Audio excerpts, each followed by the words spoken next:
Okay, can't really see that.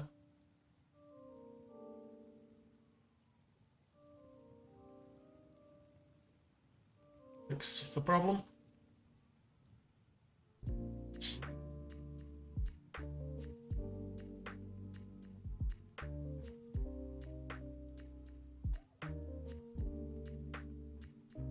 Close enough.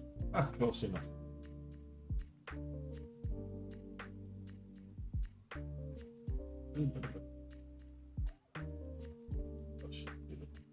That should fix it.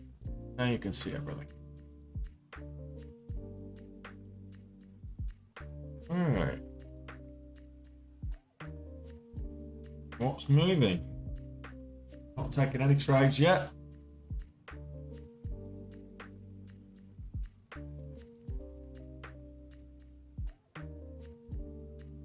No problem, Zach. The market's going to be there when you're ready. Just realistically speaking, if you're going to be trading, you want at least 3 months. Well, you want at least 3 months funds. Most people would say 6. If you've not got the guidance or a mentor or a strategy, then I'd say 12. But you know, build up a year's salary, and before you quit your job to start trading at the very least, because it's going to take you that long to get profitable. You're not having a chocolate bar now. Go away.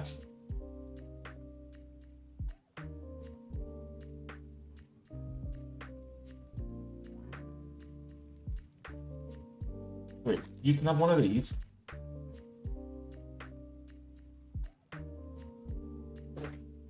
There you go.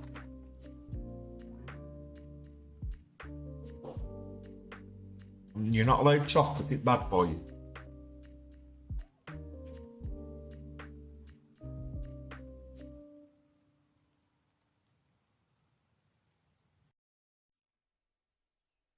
Yeah, most people can't afford to because it takes too long. And this is one of the reasons why 85% of the statistic is saying 85% of people that start day trading quit within 2 years.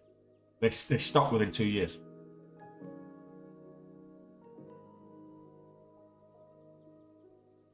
And they're never profitable.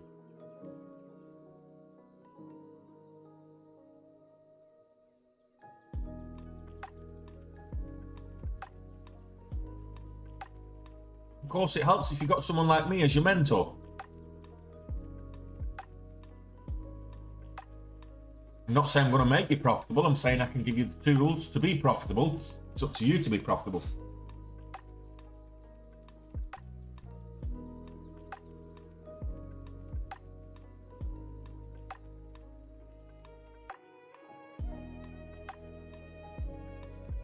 So this is just typical. You know what I say every day, no name, is a lot of these companies are garbage companies. They'll get a little bit of good news, and the stock will rally on the good news, and then the board will say, oh shit, the stock's gone up like 50-60%, we can make some money by selling more stock. What they don't realize is that's actually counterintuitive, and it tanks the stock, and this is common practice with these crappy penny stocks. Get away. You're on the wrong side. Come over here. There's a good girl. So, and this is common practice among these penny stocks, and this is why you get this yo-yoing of price action with them, because they'll make a move to the upside, and then they'll say, okay, well, I mean, even GameStop and AMC did exactly the same thing. The difference being with those guys is they had the community behind them to back it up, and they just ate up the offering.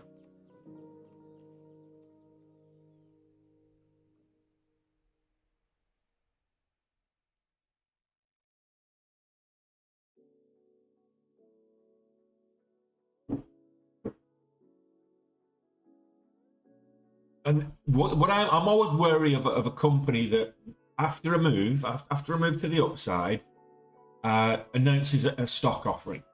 And the reason they're announcing a stock offering is because it's a crap company. They can't make money through their normal business, so they have to balance the books some other way. So they pump up the stock artificially, and then they sell more shares into the market. They dilute the shares that they've already got, and that brings more money into the company, but essentially it tanks the share price. And they wouldn't have to do that if they were a good company that was making money. Why would they have to, you know, why would they have to put out a further offering of a low price stock when, if they're already making money? It's just another way for the board to make money and line their own pockets. That's all it is.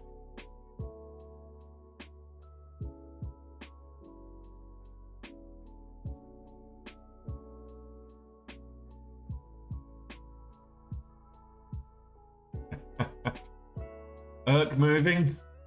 They're all clean. Not really. I'll see over 17.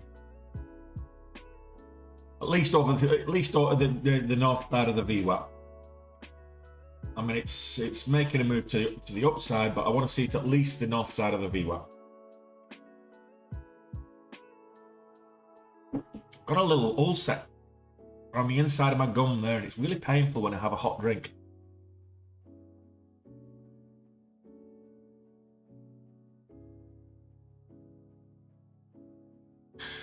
Famous last words, Zach. You know, getting greedy, and that's the problem with the stock market. It gives you just that hit of dopamine that you need to get hooked. So you end up getting greedy. No worries, Phil. And if you get greedy, and what tends to happen with the stock market is it will turn against you when you are being the most greedy. You end up making your biggest losses when you're the most greedy, of course. But yeah, I mean, Zach, it's something that I've gone through myself in terms of suffering with the greed.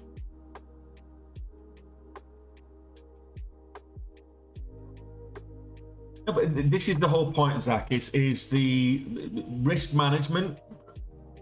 I was talking to some people on the Day Trade with Tony course in the Discord a couple of days ago, funnily enough, back end of last week. And they're talking about, you know, how they're putting the winners too early and they're letting the losers run too long and all this kind of. And I'm like, well, stop trading your P&L. One of the big problems that they have is they trade the P&L. They're always looking at their own P&L. So as soon as they get green on the P&L and they're making money on the P&L, they'll cut the trade for a profit, as opposed to letting it run and letting it move. Trade the action. Don't trade the P&L. Yes, if you're trading the P&L, obviously share size times share price, it gives you an idea of A, how much loss to put in terms of risk management, and B, your equity that's in there in terms of full exposure and everything else. But you don't have an idea of that, but you don't trade the P&L. You know, if I'm taking a 10,000 share position and risking 10 cents, I'm risking $1,000. But if I'm trading my P&L, I start looking at the P&L, I go red and I'm like $800 red, I start panicking. Why would I panic?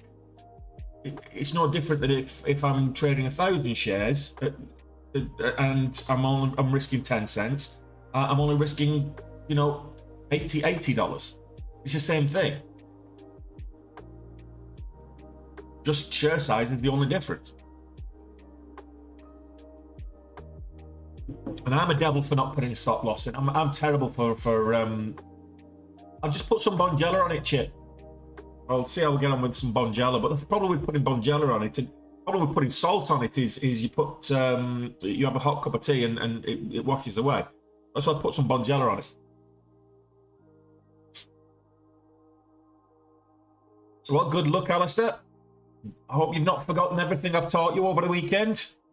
You know, that wine has that as lovely as that wine is, it has a tendency to erase brain cells. Well, it does with me anyway. This is no problem.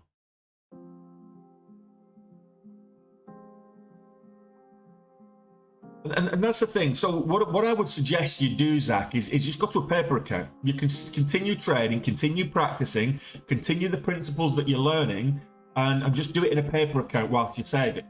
And if you do it in a paper account while you're saving, you're not wasting any time before you get back into the market. So you're not ring rusty, as it were. I kind of gathered that, Alistair, but I didn't want to say anything.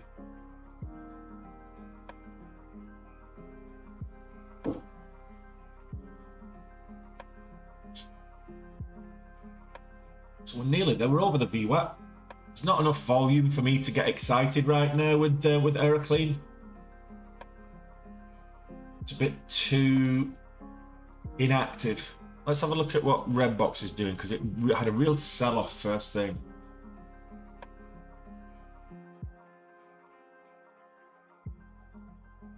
This little sideways consolidation. I think Redbox will probably see 14, maybe 15 again today. Redbox, I've been very surprised.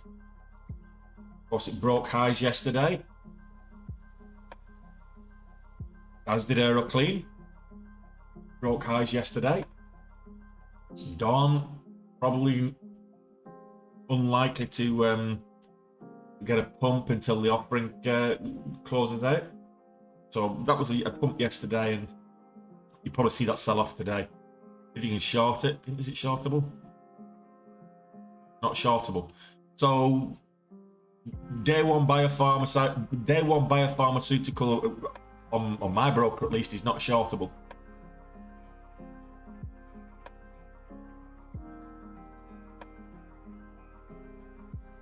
Well, that was for no name. Hey, Reach. It is. It's 8% up at the moment. Reach.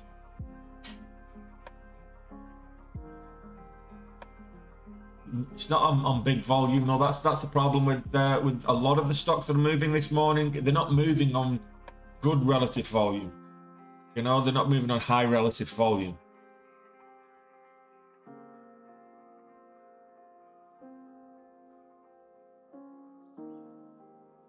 AERC 6.3 million over the last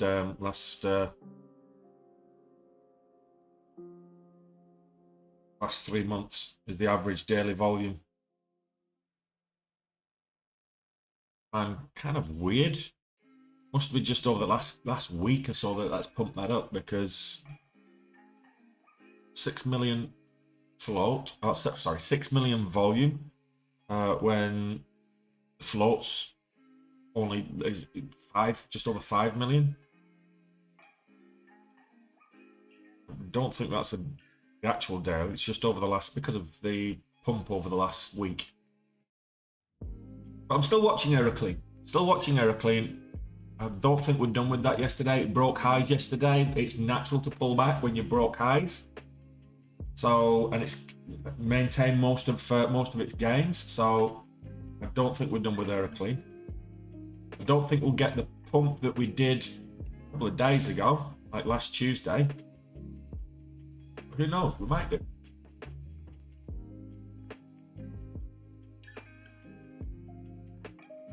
Can you short? Just check with your broker first, because mine, my broker's saying that it's not shortable. You might have to locate your shares if it's hard to borrow on that for day one bio. Gone. Day one biopharmaceutical, not shortable apparently. So, well, if you can short there, great, good. I would say right now, if it breaks 13, watch it. Watch it for. Make sure if it's below the VWAP, watch for the VWAP fade on it. I would say it's probably going to break 13, and it will be the second time, and it will be likely to be a good short. Well, that doesn't surprise me. That's kind of what I expected. I expect the US markets to open green and then finish red again. I expect them to open slightly up because of such huge sell-off yesterday. Expect that little bit of a bounce, but I anticipate another sell-off today. I was watching Carvel. I called it out in the Discord about an hour ago. Carvel Brands Innovations. It does have a catalyst. It's probably the top mover at the moment.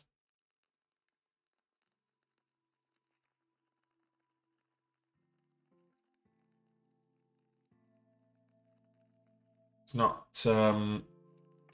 let's say, 14 million float. Not heavily shorted, but it is moving up, and it does have a catalyst.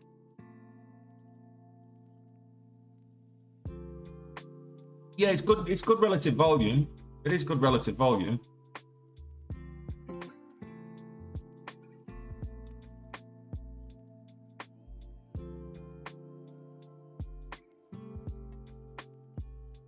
I don't know who Philip Morris is, but that's the catalyst.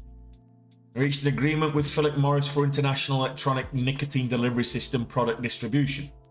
Try saying that after a bottle of wine.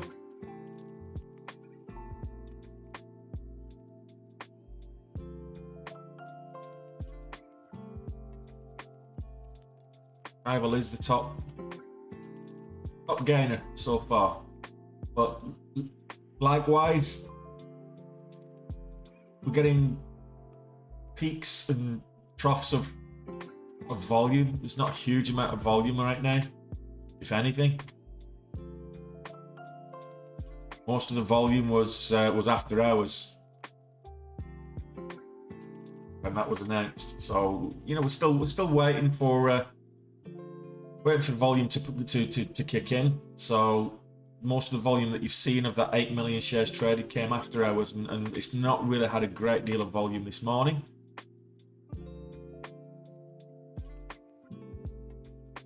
I don't smoke, Alistair.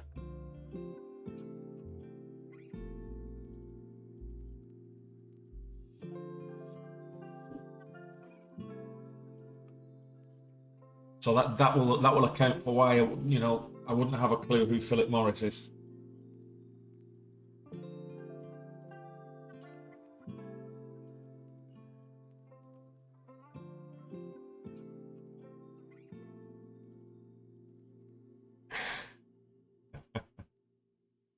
I kind of stay away from the tobacco industry.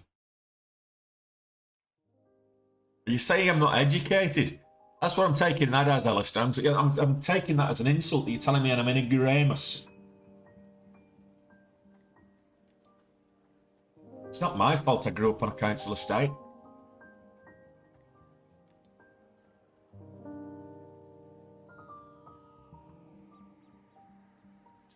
I'm kind of liking Redbox down here at $12. I will mention the it's difficult to see the. Why don't you? I'll tell you what, KB. You're on YouTube. Click the on YouTube whilst you're there. You click the gear wheel and change your resolution.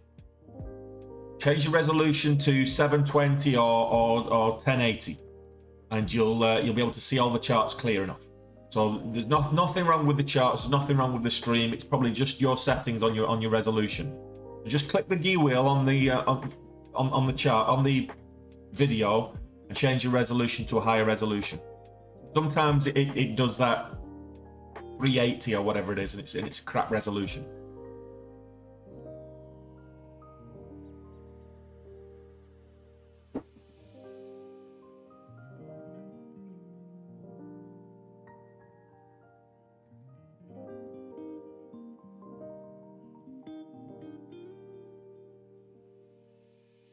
You've got four watch list numbers on the chart. You've got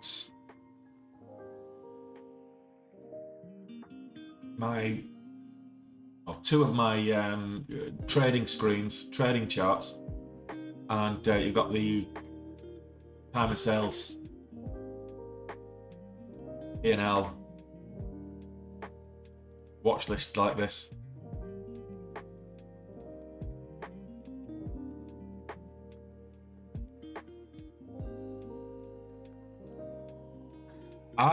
Not really saved. No, that's not what my statistics tell me. And I've certainly not done today. So why you think I make more money before the market opens is because that's when I'm streaming. So if you're watching me make money on the live stream in the pre-market and you're not watching me doing it across the course of the day, of course you're going to think I'm making money pre-market. But I actually make more money after the bell than I do pre-market. And the moves tend to be more volatile. You can get better range after the bell than pre-market. We're not trading currency pairs there, Kada. This is a stock market channel, not a forex channel.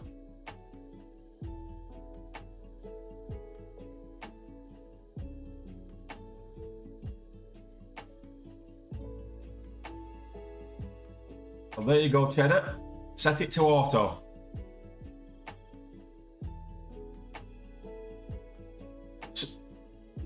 Thoughts on Redbox for today? It's pulling back. It's still circa 40% shorted at the moment, KB.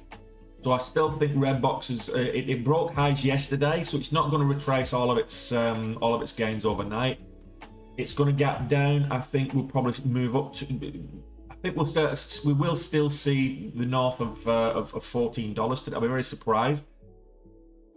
Not financial advice. I don't know what the market's going to do. Of course I don't. But there's an active short squeeze, an activist short squeeze going on at the moment with Redbox.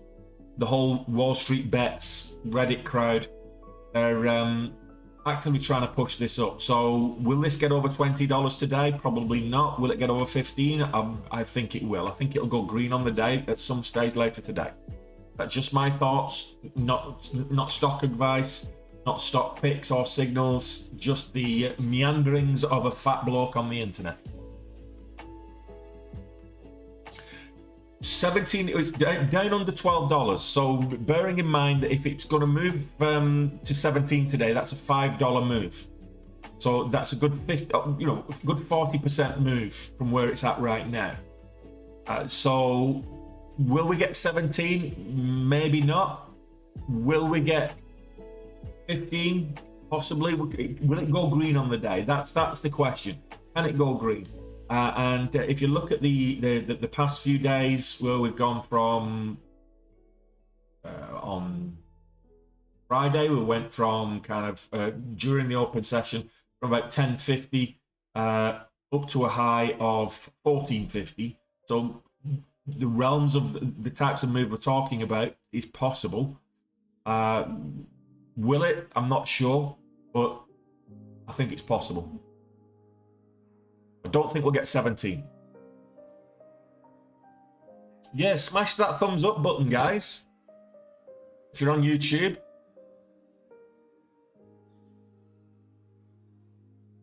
You're joining my stream every day. Make sure you smash that thumbs up button.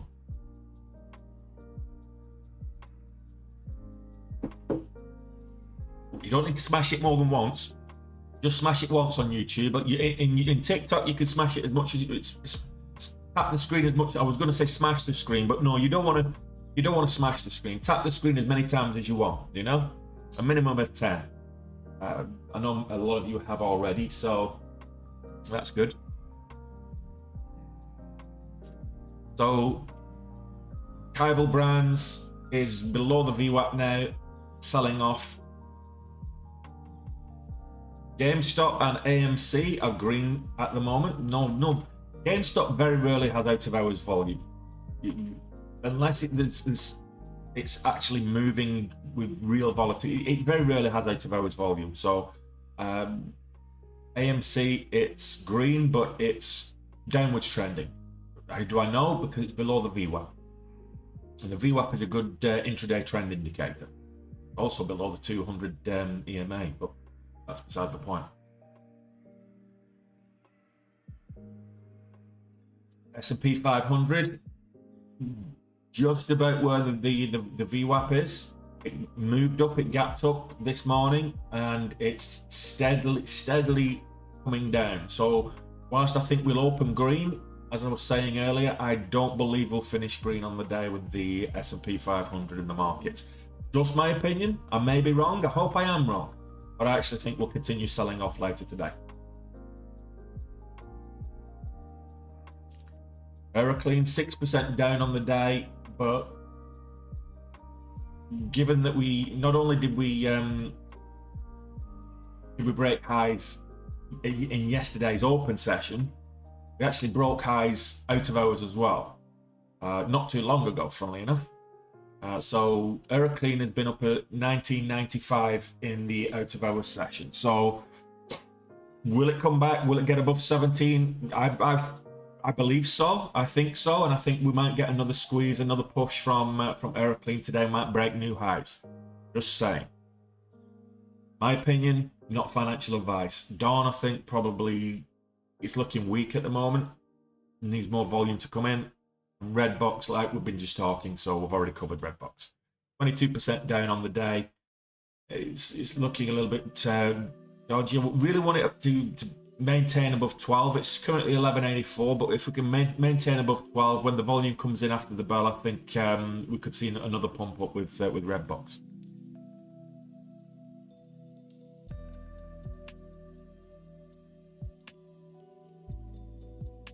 So the 15-minute movers, I've got it filtered to above $2 in value. In fact, all of my filters have got the same filters, above $2 in value and above 25,000 in volume on those filters. Need volume and I need volatility. So, and I don't trade sub $2 stocks at all. I very rarely trade sub $3, but occasionally when there's nothing else, I might look at it.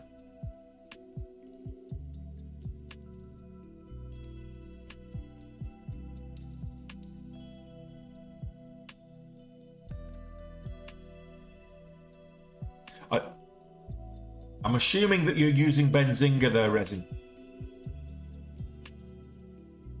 I don't know why my signals aren't working today.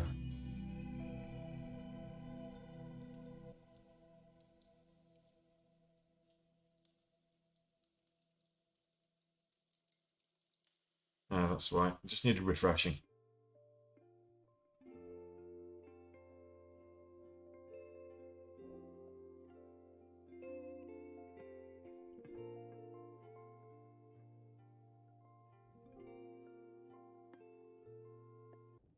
So we've also got applied UV that is up on the day as well. Made a move last week. Similar catalyst last week as AERC, but didn't have the follow through. So that was AUVI, applied UV.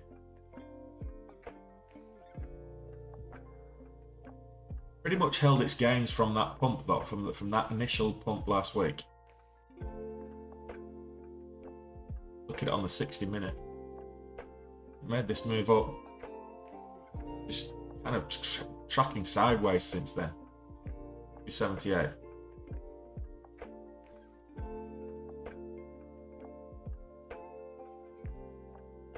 Oh.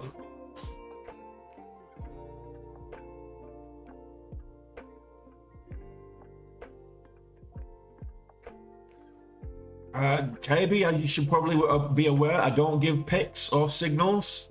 I only give opinions. I would rather teach people how to find their own picks, to find their own stocks to trade, and what to look for, and how to screen them, rather than giving you the cheat sheet, as it were. Stock pick, if you get into a Discord or something that's paying for stock picks and signals, you're wasting your money. I've done that. I've tried that. Let me save you some money. Don't pay for stock picks. Don't pay for signals, because more often than not, you'll get more losers than you'll get winners. And the people that are promoting those channels will only promote the winners. So just be careful. Don't subscribe to any services that are offering stock picks and alerts. It just doesn't work. You're better off subscribing to something like Benzinga, using the scanners and picking your own stocks to trade, whether it be swing trading, whether it be intraday trading, whether it be scalping, whatever the scenario may be. I prefer to teach people how to do that. Going back to the analogy of, if I give you a stock pick, if I give you a fish, you'll eat for a day. If I teach you to fish, you can eat for a lifetime. So I'd rather teach you to trade rather than give you a stock to pick, you know, a stock pick. Hey Shando, welcome back. Good man. Well, if you need any help with your setup on, I'm sure you don't. It's very self-explanatory. The guys over at Benzing take the tutorial as well. They'll get on a one-to-one. If you get struggle with the how to use it, get on a one-to-one with the guys at Benzinga. They'll show you how to use it. They're very, very helpful.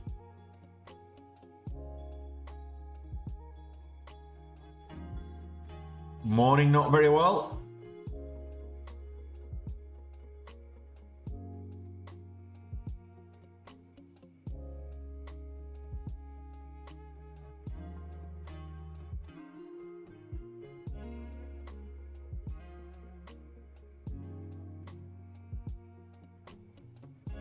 Cheers, Lobby Zoo. Appreciate that. I never said I was second or third. I just said top three. I never said I was first either. Before anyone starts calling me out as a egotistical maniac.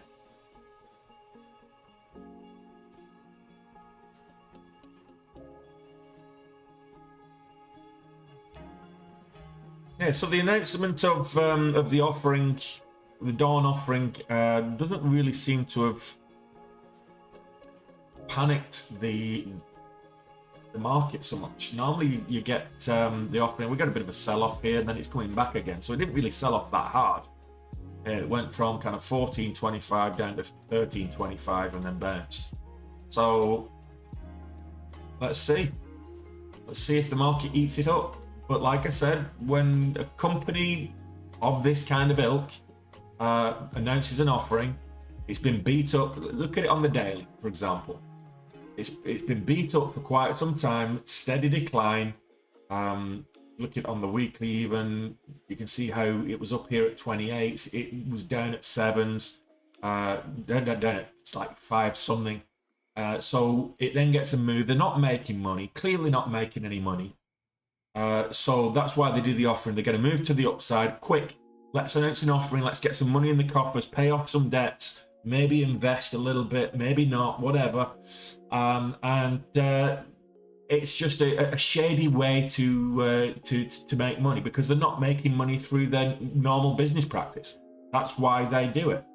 And this is why I'm saying, don't get married to a stock just because it pumps on that first day in particular. Don't get married to a stock because it pumps. You go back to the 60-minute chart here, it moved up pre-market. We made over $10,000, almost $11,000 on this move up yesterday. And then they've announced a stock offering this morning, which for me usually results in a sell-off. People are like, okay, it's going to devalue my holding, I'm just going to sell it now. I could be wrong. Market might eat it up.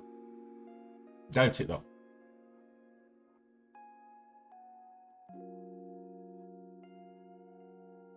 Only top 5 now, Alistair. Goodness gracious, I'm losing ground. I need to.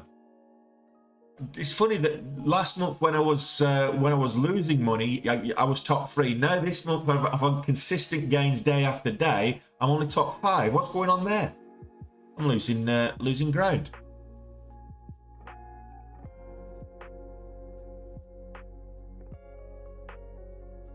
Ouch. Yeah. That's painful. But then again, look, it moved up and it didn't move up on good volume. It didn't move up on high volume, which is why I always, and there was indicators that it was going to reverse anyway. You've got a couple of devil horns here.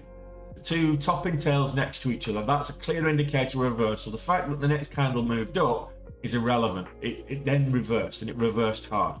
So just be wary of the indicators they're telling you. Even on the 5-minute, you've got those indicators. The topping tail, you've got a doji, reversal indicators. On the 2-minute, you've got topping tails, doji, reversal indicators. So if you were in that and you didn't get out in time, you've only got yourself to blame, because the indicators were there before it dumped. Saying that though, when whoever it was it I think it was yourself, Reach. You said I wouldn't trade. It's on too low volume. Which is why I say you don't want to be trading on low volume, regardless of the move.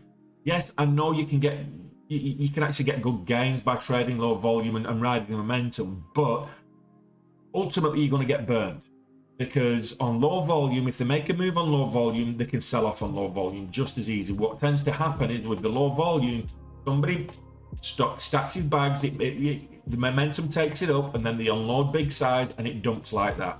And you don't have to, and as soon as you see it moving to the downside and you start to dump, everybody else it becomes a race who can unload the bags first, and it puts the pressure on to get rid of it. So this one is Cogent Bioscience. Made a move up last week as made a move up on Friday. Made another move yesterday, but Friday it was very similar on Friday. If you look at Friday's chart, how it dumped up. So it moved up and then sold off hard into the after hours, into the out of hours market. Yesterday didn't dump so hard, but the thing is with COGT, it's never had that big volume. Even when it moved up, we had good volume, but the continuation yesterday it didn't. So decent volume on the first move on Friday, but not yesterday, and there's no volume at all today. So just be careful. If you've got a stock that's got no volume, don't trade it. Take a trade, it needs to have volume and volatility. If it's not volatile enough, you don't take the trade. If it's not got enough volume, don't take the trade. There will be something else comes along. Don't just take a trade because you're bored. Don't take a trade because you feel you have to. Wait for the right setups.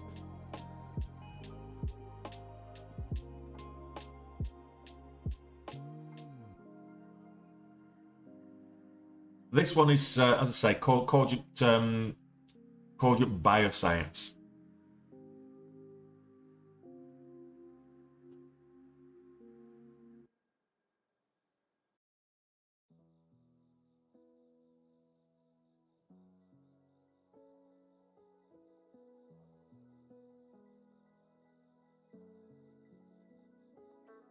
Chesney, do you have any idea what this PPI data means? Yes, it's directly linked to inflation, because PPI data, the acronym stands for Product Producer Index. So what that means is that it's the cost related to producing consumer products. It's the cost related to producing, everything, all of the daily products that you need. So it's directly to the CPI, but it's the cost related to manufacturers. So it directly impacts the profits that manufacturers and producers can make versus the prices on the shelves. So it's directly, it's kind of the correlated to the CPI, but from a producer point of view rather than the consumer point of view. I hope that makes sense. If it doesn't, I can go into a little bit more detail.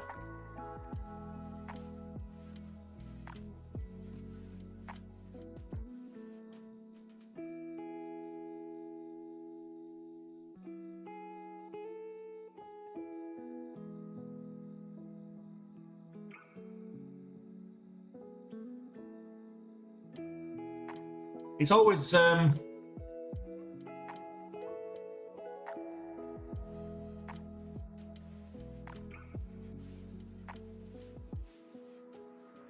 okay, what else is moving? Nothing. Let's go back to Aeroclean. Now we're done at 16. I want to see this bounce at 16, hold, and then make a move. I want to see this above 17. Really, I'm going to trade it today. Red box is 24% down now. Didn't hold 12 like I wanted it to, but then again, when's the last time the market ever done what I wanted it to? I think you'll see a change with Redbox when the volume really comes in. Because if you still look at this down at the bottom, this is a volume histogram. There's not a lot of volume being traded right now, particularly for Redbox. Redbox is typically quite a liquid stock in that it does get a lot of volume, even though it's not a huge float.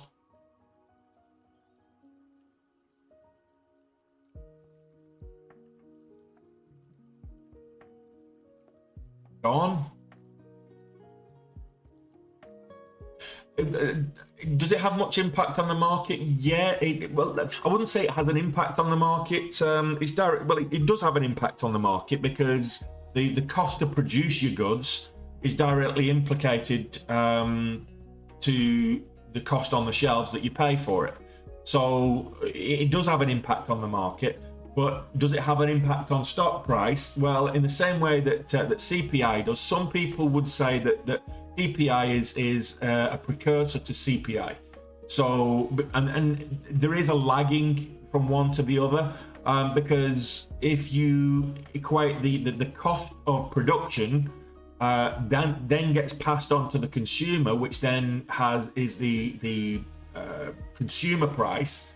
If the consumer price is CPI, which definitely impacts the market, we saw that last week, then PPI will also impact the market. There's just a lag from one to the other. So if you get the PPI coming down a little bit later, that eventually should, maybe not as much, because when the PPI is coming down, producers like to keep profits for themselves, but you will get an impact to the CPI a little bit later.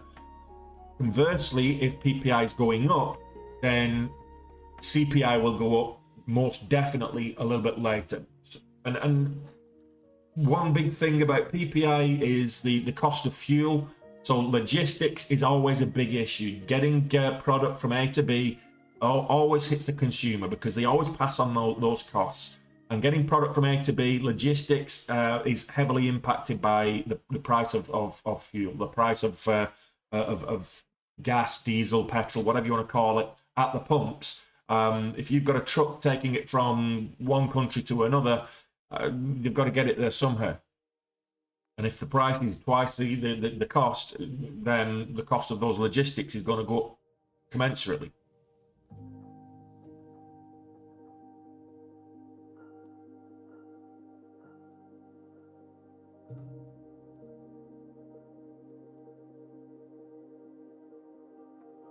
Oh, Penn State, I don't know if you were here earlier when we were talking about Dawn and their share offering.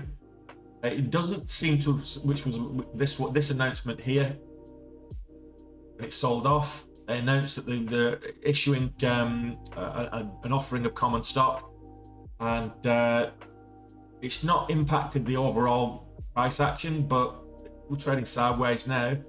We're up above the VWAP, which is a good thing.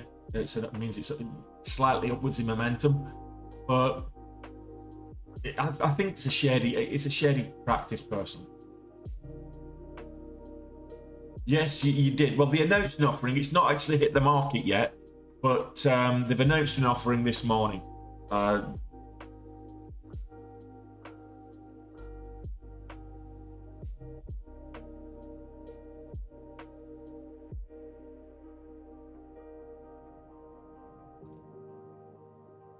Can't recall how much it was. I was expecting maybe a bit of a continuation from yesterday. So Day One Biopharmaceutical yesterday had a really good pump pre-market, and then kind of sideways, a bit choppy but sideways after that. Rallied into the close, but this morning 7:30 market time, so that would have been what, a little over an hour ago. They announced that they were issuing a public offering of common stock, essentially $125 million worth of common stock. So at current prices, you're looking at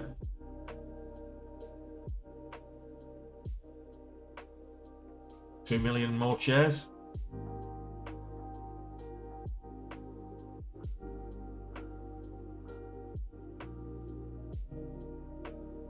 20 million more shares. Sorry.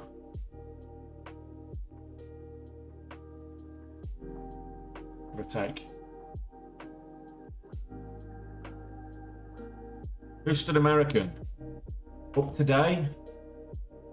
This has been quite decent stock over the last while, last couple of weeks with the wider energy sector.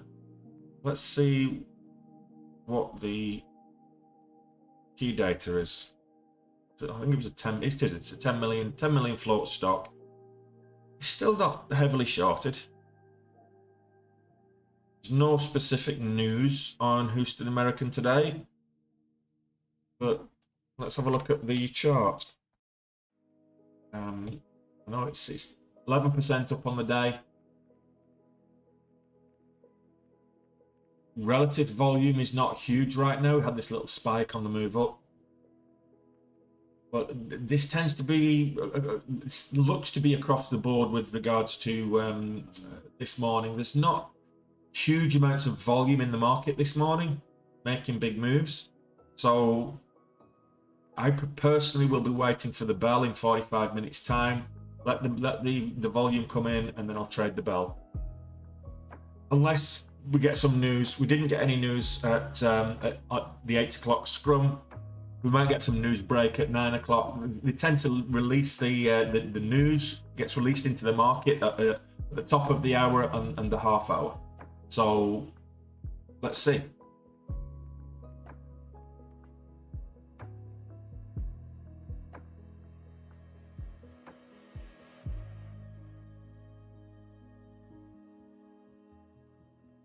I mean, this we've not had a single 1 minute candle over 100,000 shares yet on Houston American, so it puts it into perspective.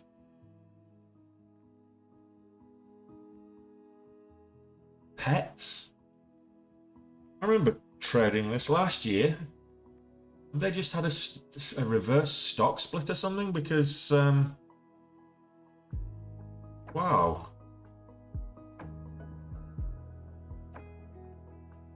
20-to-1 reverse stock split. That really must have sold off from last year. I was trading this up at a decent amount.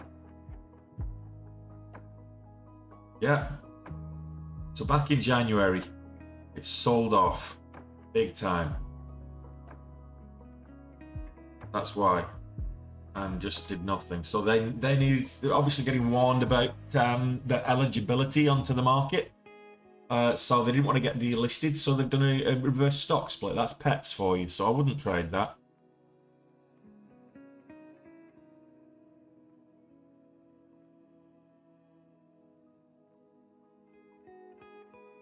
It was good to me last year, not very well. I remember making money on it.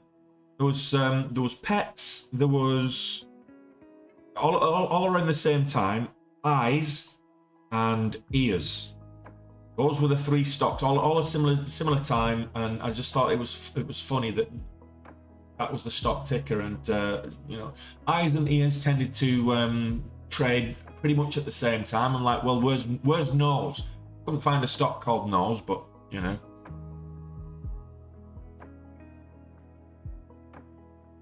Good stuff, Shando. Green is green, doesn't matter how big.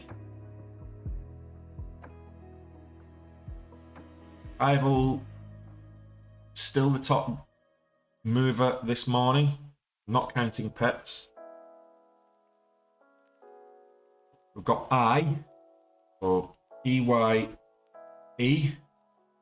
is currently up 14%,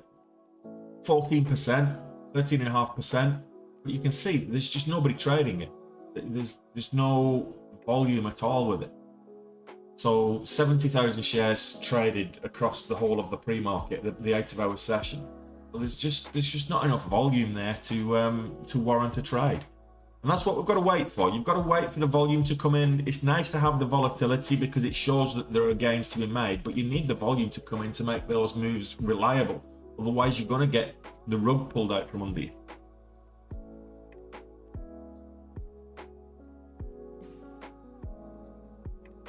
So the histogram at the bottom here, So you can't really see it because I've got the P&L. I've got the P&L in the way, but normally you'd be able to see it. So if you got this bit here, it's full of it. Let me find something that's a little bit more. There you go. So just go into the S&P 500, the SPY, which is an ETF that reflects the S&P 500. See this histogram here, it represents the volume. The green bars are when it's moving up, the red bars when it's moving down, and the blue bars are when you get a doji, the price action is stagnant. So the open and close of the candle is exactly the same. So this is the volume histogram right here. And you need good volume candles for effective trades. Simple.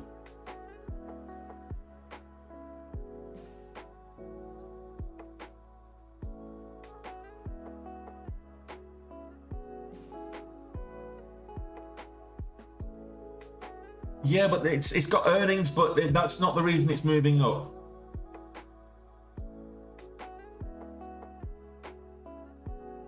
It's the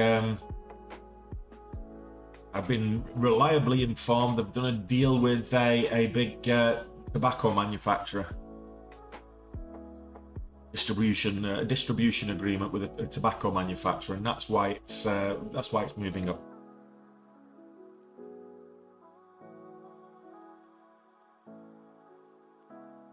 Right, okay, so this here is volume by price. So these moving candles here are volume by price.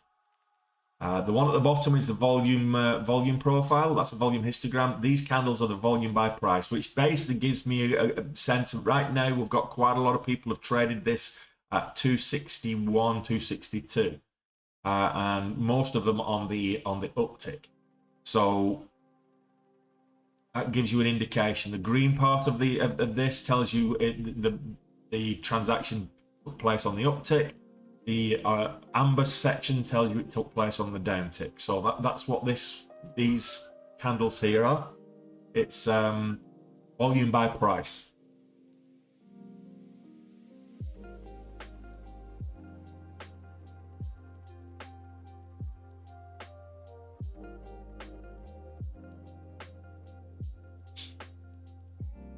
Oh, I don't know why that spiked up. Don't know why that hit the scanners. But there's nothing there.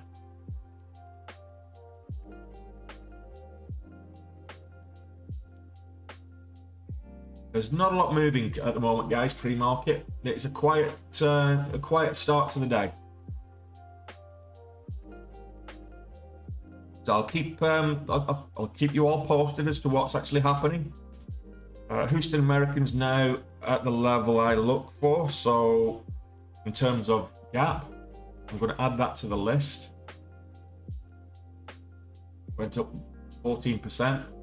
I look for something above 14%, which it did when it got above 720. So I'll wait for that to get above 720 again. Ideally on better volume. Houston Americans not one to have, you know, huge volume anyway. I mean, 8.4 million shares traded on average. It's currently 900,000. So we're, you know, 10 to 1 against at the moment. So in terms of relative volume. Redbox has probably got the most volume this morning.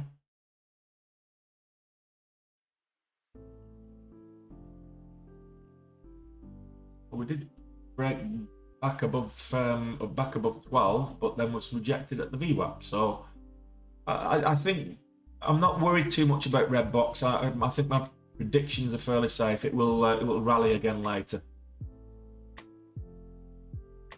On getting a bit of volume, not the move that we saw yesterday. Aeroclean down at 15s.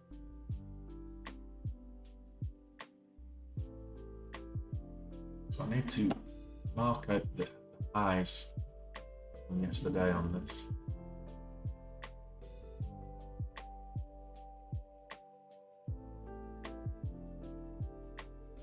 We went in a high of 1850. That was the market high yesterday. And we've got a pre-market high up here at 1995.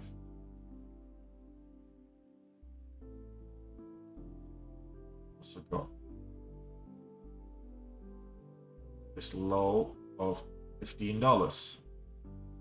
Those are my watch areas for AERC today.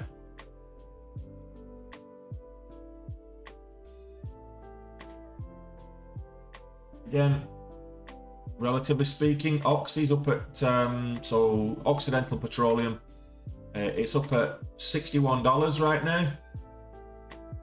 It gapped up, currently almost 3% up on the day, but low volume.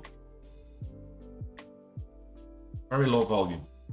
Sold off this last week. Actually dropped quite a bit this last week, but it's on low volume. So just if you're thinking of trading it, be very careful.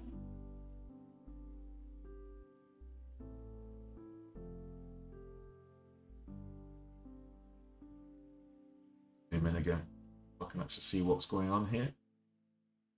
So your Houston American's starting to pick up now, both in terms of volume. So you can see down at the bottom here, the volume candles have increased. We're getting bigger volume coming in now.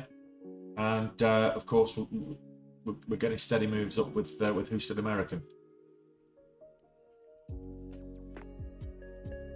And that snoring is not me. For anybody new to the channel, for anybody who's regular to the channel, you know that snoring isn't me. But anybody that's new to the channel, that snoring is my pet Chow Chow. She's more of a pig, dog, bear combo. Morning, NASA. Hope you had a good weekend. I know yesterday was Monday, but it's a good start to the week actually. Yesterday, almost 20,000. Well, we had 20,000 and then gave back 10% to the market, so I wasn't happy about giving money back, but good start to the week. Just need some volume in the market to be able to take advantage. Indonesian Energy's moving up on low volume. Volume coming in. The problem with Indonesian Energy that I would warn you about right now is the spreads. When I successfully traded this earlier in the year, the spreads were like 4 or 5 cents or whatever it was, and they went up to 15. Now they're like 17 cent spreads, and they will get wider. Indonesian Energy, there is a very rangy spreads on Indonesian Energy, so you'll get 15, 25, 30 cent spreads. For an $8 stock, those kind of spreads are huge. Okay, so just be careful with the spreads. If you're wondering what I'm talking about with spreads, it's the difference between the bid and the ask. So the bid is what you sell the price for, and the ask is what you buy the price for. Typically, if you've got a good market making, you place orders and take advantage in between the spreads, maybe get filled in between the spread, but more often than not, you're actually selling on the bid and buying on the ask. So if you buy on the ask, straight away the sell price and the price action doesn't move, you're actually in the hole, and you sold straight away, you'd actually lose money because of the difference. So if you took 1,000 shares of Houston American right now, just 1,000 shares, and it's right now the spread is 9 cents, you would lose $90 just for if you bought it and sold it at the same price at the same place.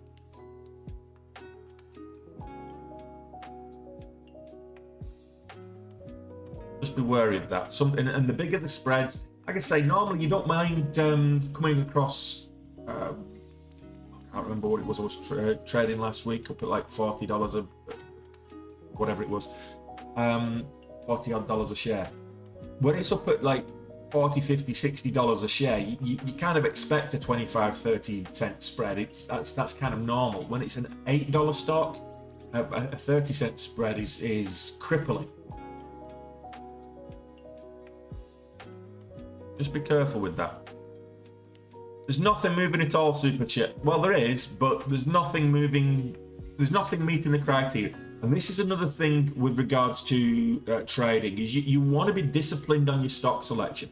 This is another part of risk management. If you don't be disciplined on your stock selection, then you can get into a lot of trouble. So yeah, you have rules, and I would recommend that you actually write this down before you start trading every day.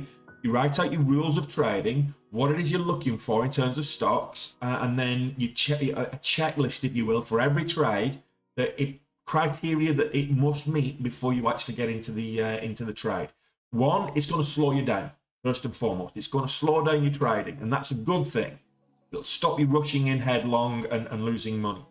And two, it's going to improve your trade accuracy, because when you do get into a trade, you check off that checklist and you do get into a trade, it's going to increase the chances of it going in your favor. So always, I would say, even create a checklist, print it out beforehand, put a pile of them on your desk, and does this meet my criteria? And if it does, then get in the trade and have your trade plan ready to go as well. Don't get into a trade without a trade plan. You can take fractions of a second to devise it, like I do, but that comes with time. If you're a beginner trader, write it out. Make sure that you've got your trade plan adhered to, and it will just increase your discipline slightly.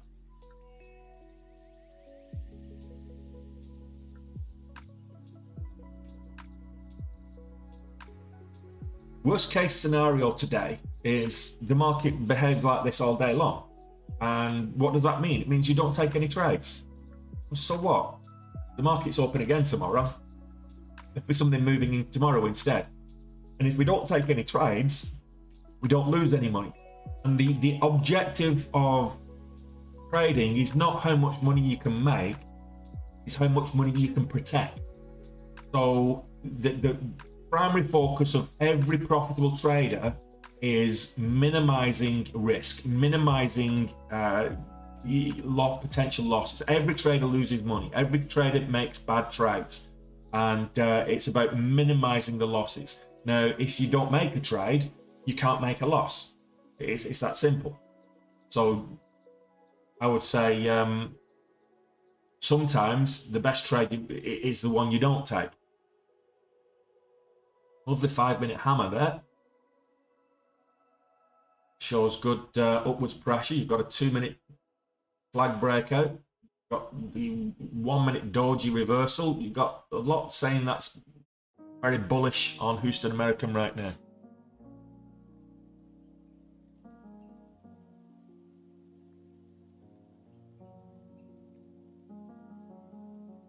Yeah, CLR's moving again, Super Chip, but it's on low volume. Like I say, volume and volatility, if it's got one without the other, it's too risky.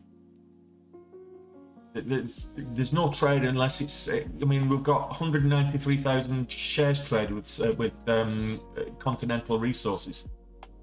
It's we need more volume, which is why, you know, we've got half an hour to the bell. We'll get a volume will flood in at 9:30 market time. So don't worry, there will be trades to take. Don't take a trade because you're bored. Don't take a trade because something's moving on low volume. Just wait for the setup. Patience is an absolute must in trading. If you can't have patience with your trades, don't trade. Warren Buffett essentially said, and I'm paraphrasing, but Warren Buffett essentially said the stock market is an instrument to remove money from the impatient man and give it to the patient man. So listen to Warren Buffett, be patient.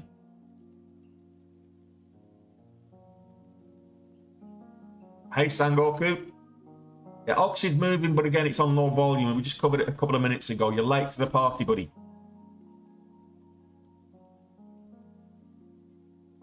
In fact, we're getting a lot of energy stocks, petrol gas, renewables. A lot of energy stocks are moving this morning. They're not moving on huge volume just yet, but they are moving. So gas prices are through the roof in Europe in particular. And energy stocks are moving as a result.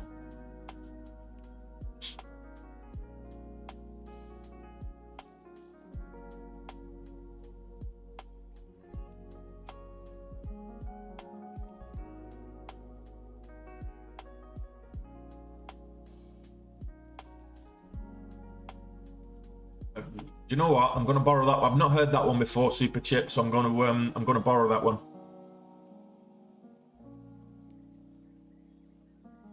I'll steal that one.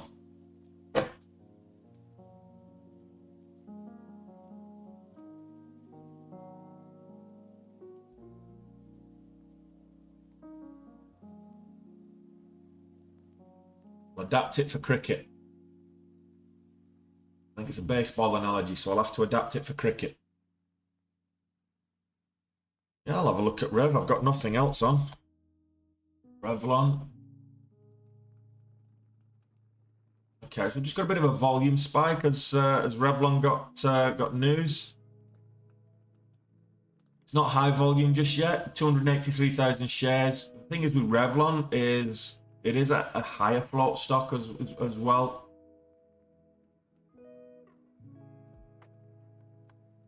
Oh no, it's Revlon's. It's only 12 million shares. No, it's not. I was right. Looking at the short float, it's 170 million shares in the float for Revlon. I did say it's a higher float stock. It's only, you know, it's sub $2, so I won't be trading it. But considering it's you know, 170 million float, and it's only traded 300,000 shares, 307,000 shares, I would say that's not really good volume. Because when you talk about relative volume, you also want to keep in mind the volume relative to float size, as well as the volume relative to average trading volume.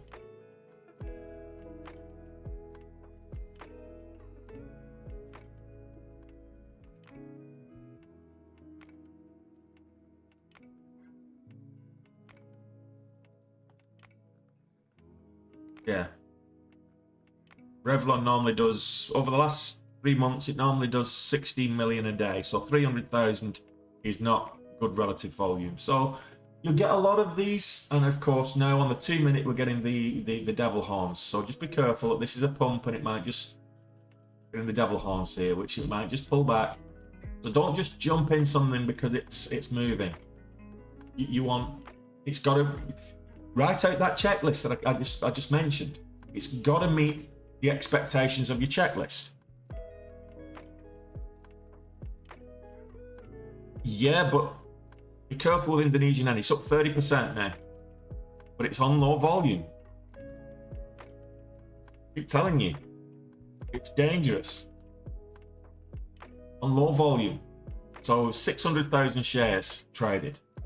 Got a bit of a spike in these ones, but you know the top 1 minute candle is 168,000 shares. That's not too bad, but that was this this up and down candle here.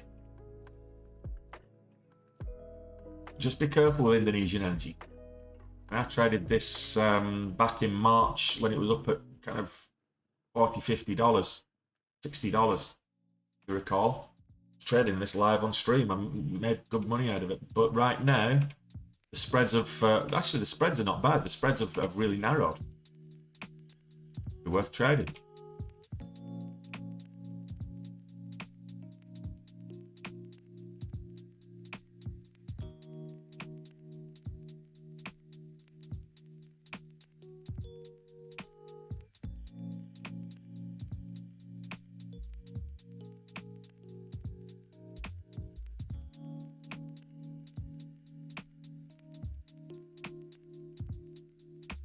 Rival, it's just choppy sideways at the minute. It's kind of selling off. Not great volume right now. Most of its volume was post market rather than pre market. So since the morning session, it actually gapped down for the morning session and it's been moving sideways. So it's not looking. Kaival is the top gainer at the moment, still 44% up on the day, but it's not looking strong. If anything, it's on the short sales restrictions list. So, but it is shortable. You just got to get it on the uptick. Indonesian energy, marine petroleum's just marked So it's energy stocks are making the move now. So that just popped up. Houston American was earlier. And Servco. That's up now. So all these energy stocks, they're all moving up. Indonesian Energy's up right now. 29.5, but 30%.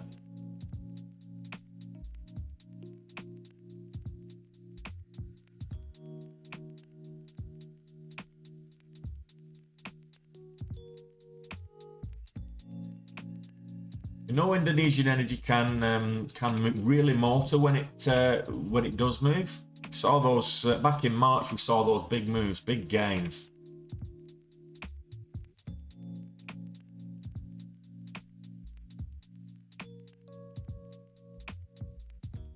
A couple of pumps in April as well.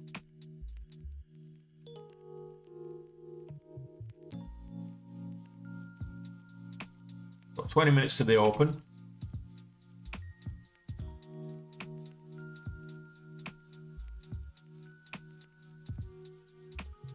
JD, super chip. I'm not seeing any trade at JD right now, not intraday at least, and the daily's all over the place. I mean, if you look at JD right now, I mean, this is so choppy from a daily. I wouldn't know where to start with this.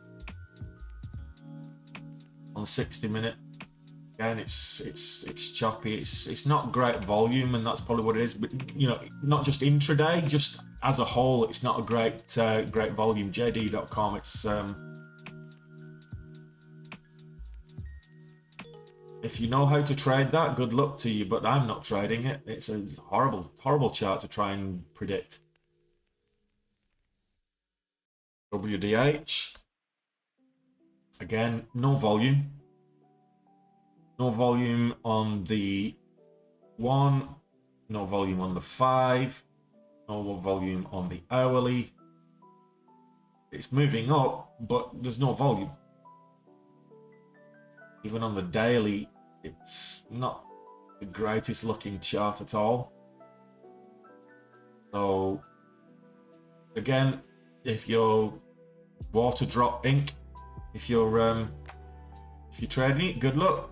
Low price stock, but like I say, for me to take a trade has to have volume and volatility. Those are the two essential ingredients, and there are a couple of other characteristics I'm looking for as well, but volume and volatility are essential. If it doesn't has one without the other, not interested.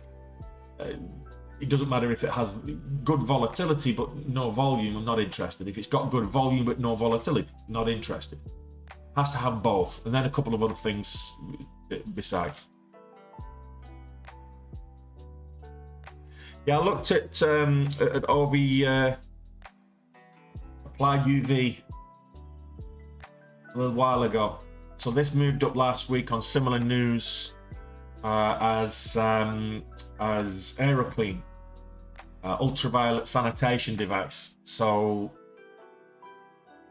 it's pretty much sideways on the daily, break even. It's not really done much since it moved up last week. Had 2 consecutive days of running, and it's just kind of fizzled out sideways.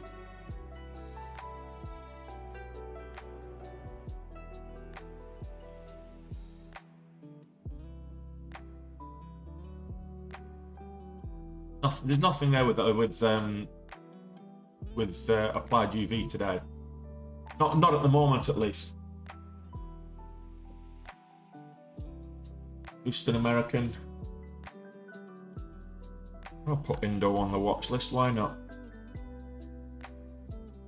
Going back a little bit. Don't mind the pullback. Look for an entry for ideally you want it on the 2-minute confirmation.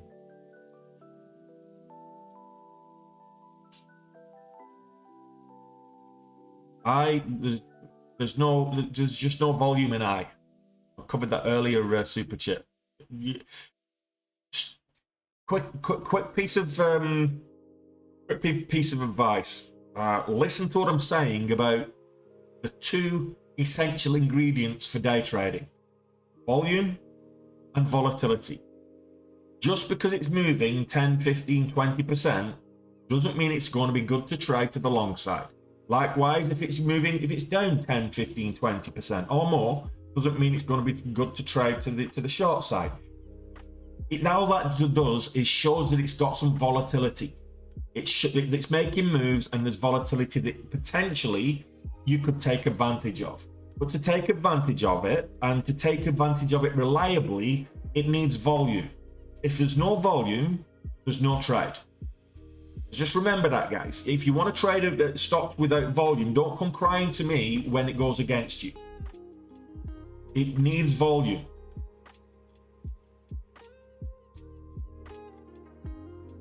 And right now, has no volume. 86,000 shares traded all day. I trade more than 86,000 shares myself on a daily basis.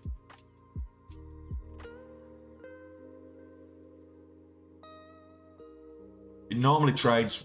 So think about it from a relative point of view. If you're unsure, so I've just opened this up to show you something on the TikTok. So for example here, if we look at which is here, National Vision Holdings, and it's currently the price is currently 28.39. It's up 12.3%. Now I tend to look for stocks that are moving a little bit more than that in terms of volatility, but that's fine. It's traded 86,000 shares across the whole out of hours session. It normally trades over 1 million shares every day. So based on its regular trading volume, it's light volume. It's not moving. It's moved up. It's got the volatility, but there's no volume. You need, on this column here in Benzinga, where it says volume, you would want it to be looking at least twice what it says average volume to be considered good relative volume. So, for example, Kaivel Brands has traded 10.8 million shares today. It only trades 1.3 million. Over the last 3 months, it's traded on average 1.3 million shares per day, which means it's close to what, 8 or 9 times its average daily volume is already traded pre-market or in the after hours and pre-market session already. That's good relative volume, and that's what we're looking for. So we're looking for good relative volume, we're looking for good volatility, so something that's moving either up or down by 14-15% or more for an intraday trade perspective. If it's a larger cap stock and we're looking for a swing trade, we might be looking for maybe a 5% move, a 4, 5, 6% move. But from an intraday trading perspective, from a low float, low cap stock, which is what the majority of the stocks that I trade, I'm looking for 14-15% or above.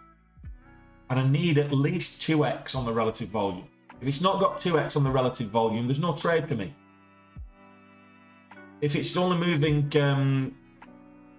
if it's not moving 14-15%, it's not what I consider a gapper. Now, when the bell rings, we might see momentum come in, and that's fine. That's a different strategy altogether. That's momentum strategy as opposed to the gap and go strategy. This is what I'm looking for with regards to trading gappers. So either which way, you still want good relative volume. Whether it's a momentum strategy you're using, whether it's a gap and go strategy you're using, whether it's a reversal strategy, it doesn't matter. You still want, from an intraday trading point of view, you want good relative volume. Without the volume, there's no trade. That's one of the main rules of day trading, profitable rules of day trading.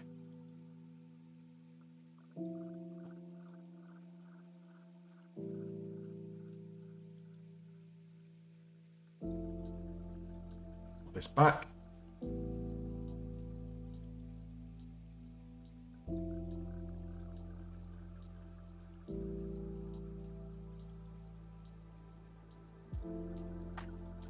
Okay, so what you're seeing there, PMZ, is you're seeing at the top, you're seeing my trading chart. So I've got a 5 minute and 1 minute there. I've also got a 2 minute open that you can't see, but you probably will see that on the stocks underneath it, which is the 4 stocks you see in there are just 4 of that I've got on the watch list.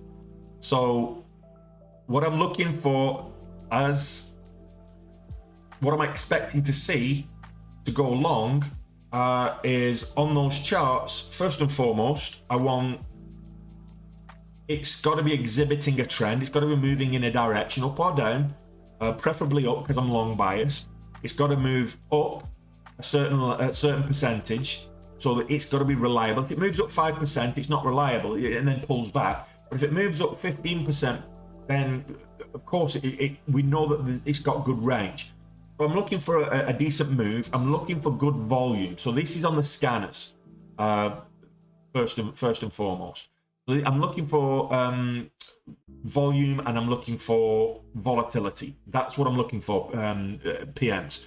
Then after that, I'm looking at the price action and the candles to form a particular pattern that I know typically is a bullish pattern or a bearish pattern, depending on which way I'm going. If it's a bullish pattern, I'm then looking for a breakout range. I'm identifying areas of support and resistance.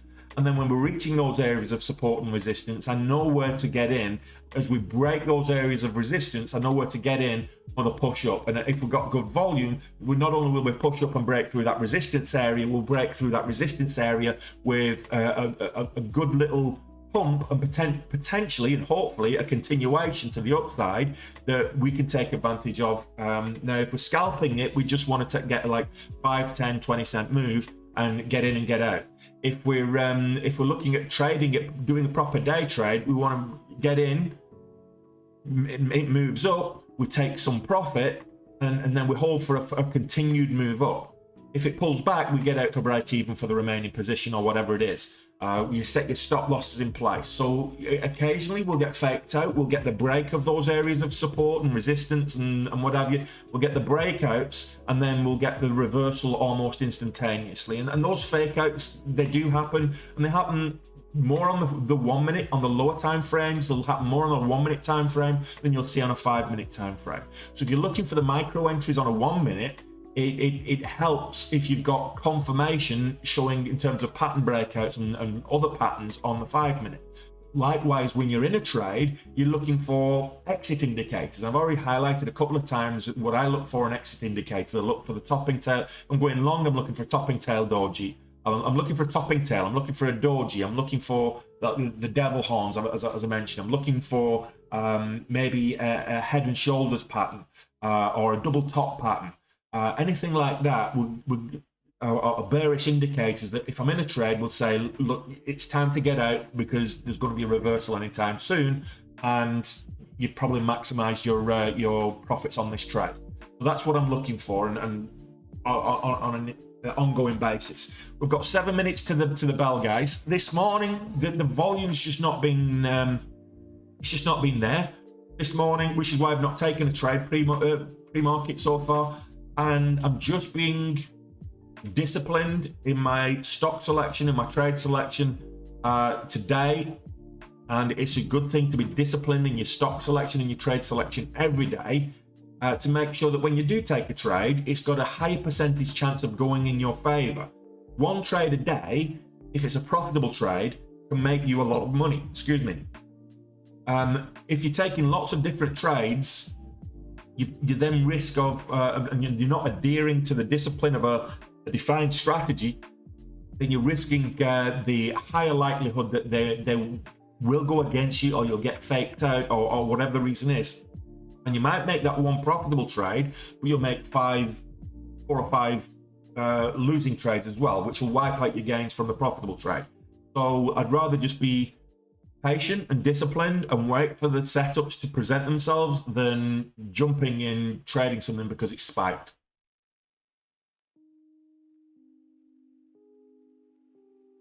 Absolutely, MC. Not financial advice, not a financial advisor. Just the meanderings of a fat bloke on the internet. I should open a merch store, shouldn't I? Not financial advice, not a financial advisor. On a t-shirt or something. Just the meanderings of a fat bloke on the internet. That would be a good slogan. I don't know how to spell meanderings though. So I'd need the guys to the printers to spell it for me.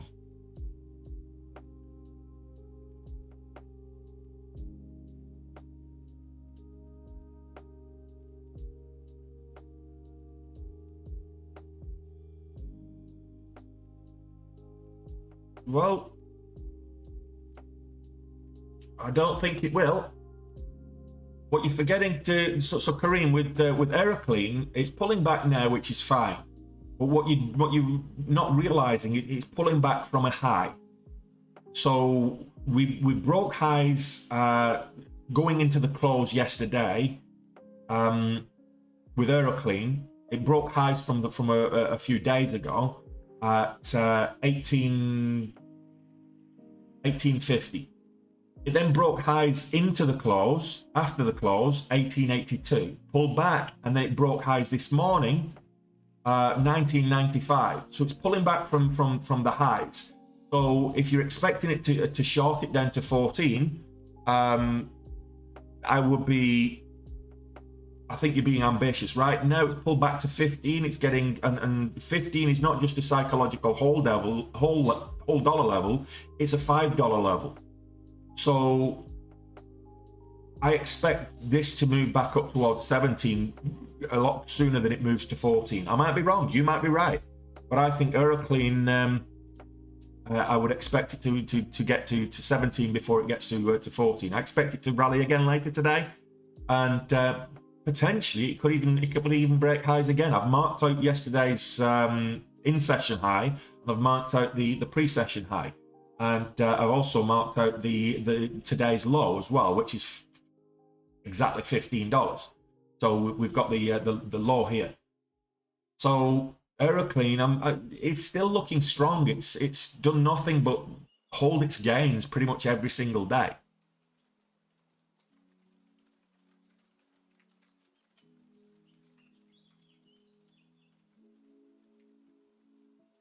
No, it doesn't, Marion. So Kareem he's got a different strategy to you, Marion. So Kareem likes to trade reversals. He's a reversal trader. It's a different strategy. It's not that he's looking for garbage stocks. He's looking for exhausted stocks. He's looking for stocks that are exhausted on a particular move, so he can get. So he's wanting. He's looking for AERC to move down to 14. So he can, knowing full well that it's a strong stock, if it moves to 14, it's going to be extremely exhausted and stretched to the downside, meaning that it's going to bounce and move to the upside. So it's a different strategy. And, you know, what I've seen, he's making some good gains on using that strategy. And, you know, I jumped on one with him last week where there was a massive sell-off. It showed those exhaustion signals, and it moved to the upside and went on a rally. And I can't even remember what stock that was off the top of my head, but we made gains, and I called it out here. I called it out here on the live stream, and quite a few people followed that as well, and made gains because it made that momentum move upwards. So it's just about different strategies, Marion.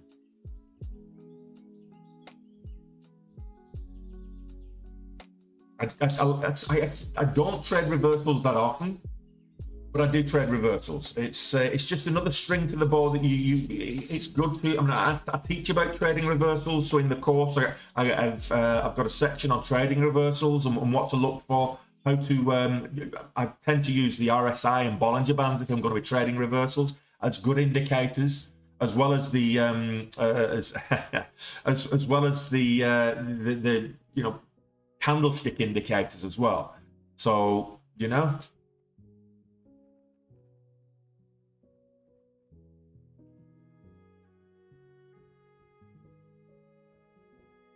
GMVD, I'll have a look for you. So 73 cents. It's not doing much. It's slightly up on the day, 11.5%. Not doing much at the moment. Had a bit of a pop, and then it's just sideways at the moment. So that's G Medical Innovation.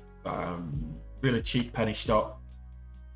Very choppy, sideways. Not much range. Not much happening with it. Yeah, I'll change the scanners ahead of the bell. We'll all get notified when the bell rings. Don't worry. Doesn't matter if I'm talking. The bell lets us know that the market's open. There we go.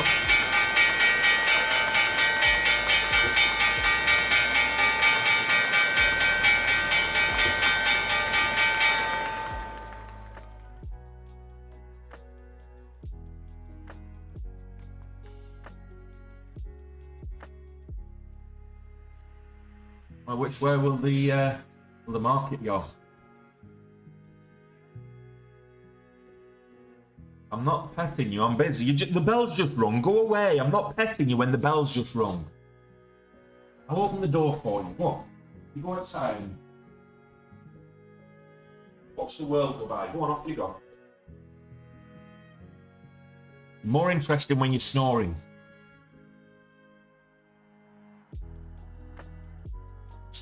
Okay.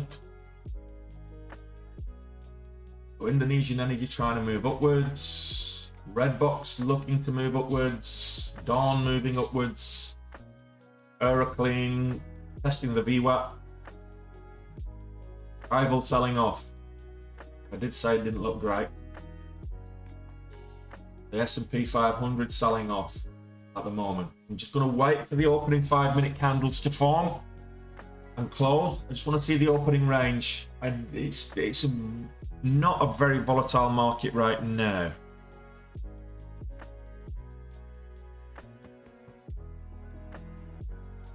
Resolute made a big move to the upside, but oh, that's a horrible chart. Look at that. On anywhere you look at this, any chart you look at it, any time frame, that's horrible. I'm not trading that. Aeroclean, it almost got to 17. I want to see this above the VWAP, trading consistently above the VWAP. I would wait. Let the first 5 minutes play out. Let's see what the opening range is going to be. Red box is moving to the upside, to the north side. Had to. It sold off hard in the out-of-hours session.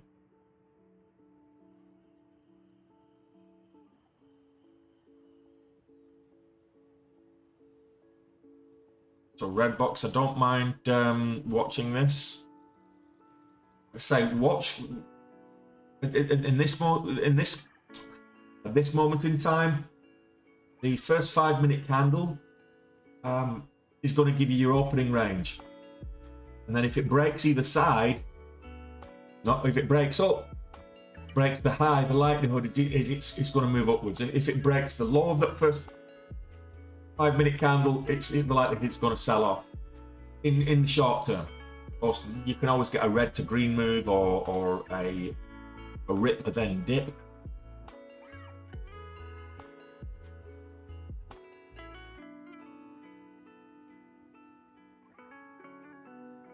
AMC's just sold off. Sorry about that, MC. I hope you went long on it, didn't you? I'm sure you've just gone long on it because it seems to be that every time you put a bet on AMC, every time you take out a position on AMC, whether if you go long, it sells off, and if you go short, it rallies. Stop trading AMC. You ruin it for the rest of us.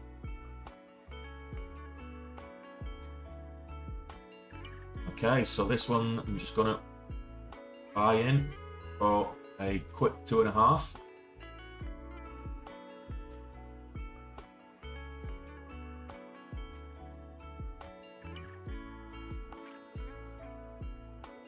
But trailing stop on that for 2.5. 30-cent trailing stop.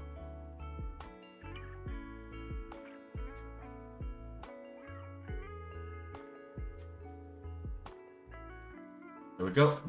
Got out at break even, pretty much. I think this is going to move up, so I'll try that again. No, it's $175. It's cost me $175.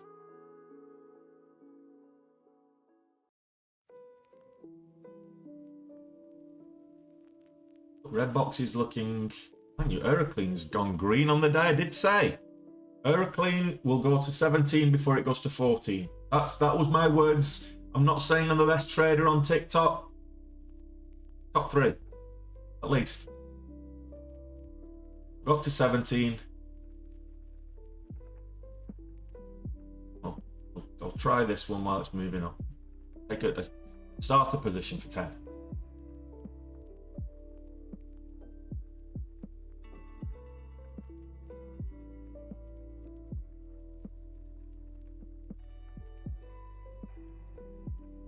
stop in place. If you see watching this on YouTube, you'll see I've just put a stop in place. I want to see this up above 1750.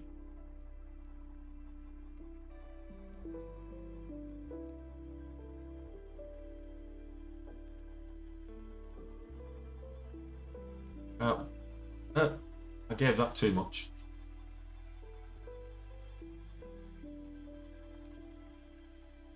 How did that?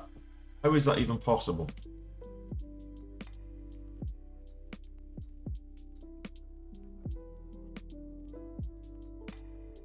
Put a stop in place and it just blasted right past it. That's not even cricket at all. Oh well. Watch for the bounce on the VWAP.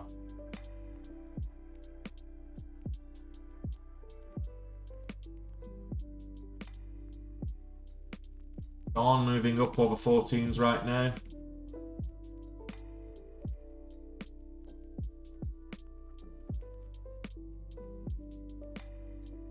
I see AERC back up over 17. I'll get in.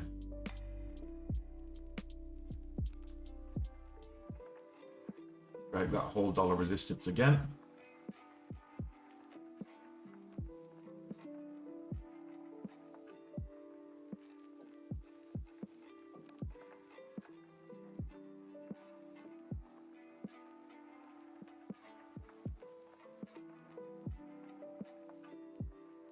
And a nice sell-off on Redbox too there, Kevar.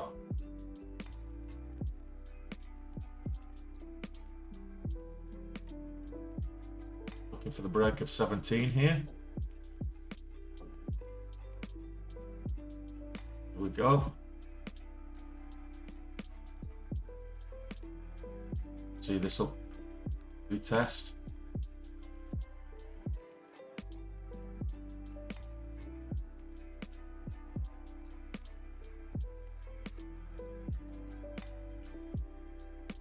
Retest those highs. 1750.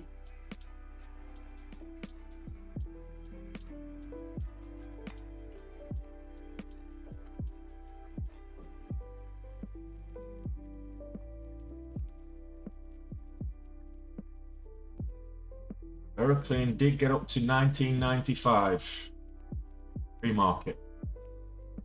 It's got a way to go before it gets up to those levels. Breaks lows now. 1670s our exit. It's the low of the previous candle.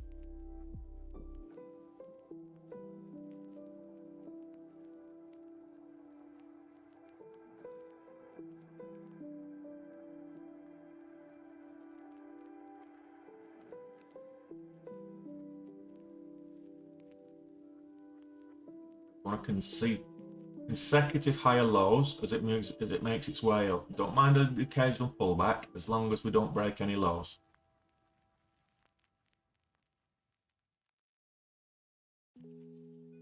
I'll talk to you about Tesla in a moment for Zeal. I think long term, if you're holding it long term, Tesla, you're fine. But Tesla will just move in the same direction the market moves right now. Tesla, I think, is a good long-term bet. If you're holding 100 shares, I would just keep holding them, and they'll come good. That's like a lot of S&P 500 stocks, dollar cost averaging.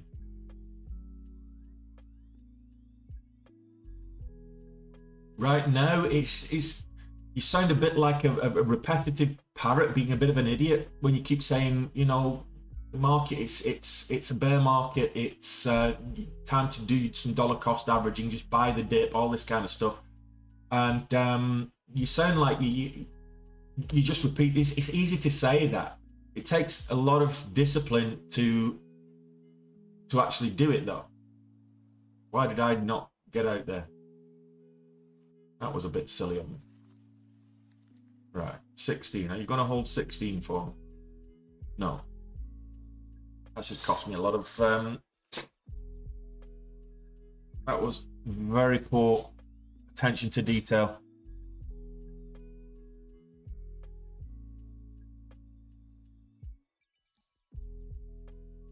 So this could be the first day that AERC doesn't give me any money.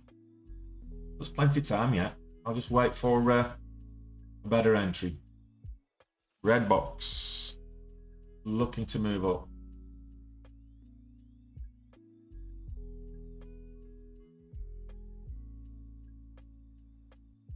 Yeah, do you know what, Super? I'm inclined to agree with you there.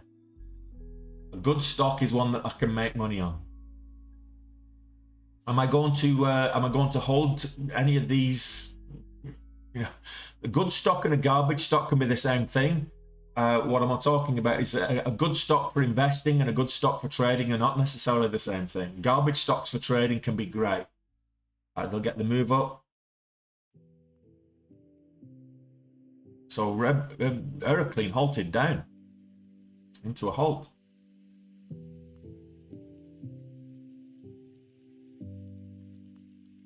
Who's making moves? We'll get volume's a lot better, obviously, after the bell, but I wouldn't say it's making moves just yet. I'll wait for it to break and hold above the $0.5 there, $7.50. There we go. Now it's moving up. No, rejected at $0.5. Let's try again.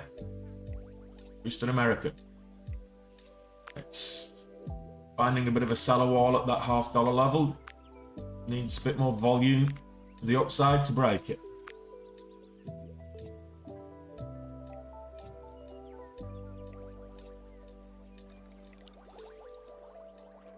Go to red box. I'm going to get into this position here. Break of the $0.5.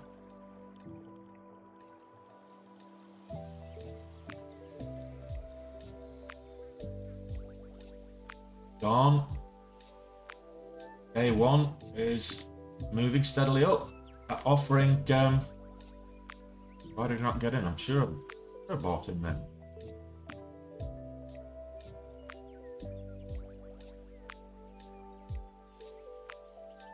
Didn't enter me. Just as well it faked out.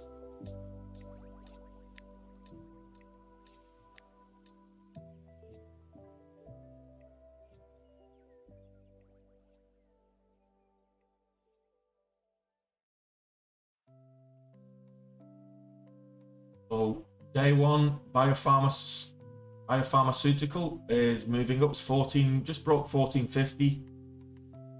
It's the stock offering doesn't seem to have perturbed the buyers.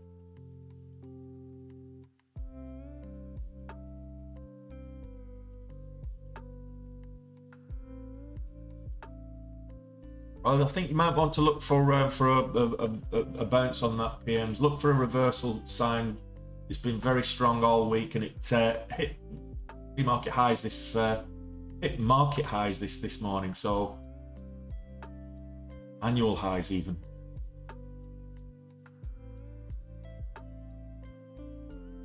Still got a way to go to its all-time highs as AERC, but could break that $20 mark if it reverses. Down at $15 right now. It's in a halt, in a trading halt.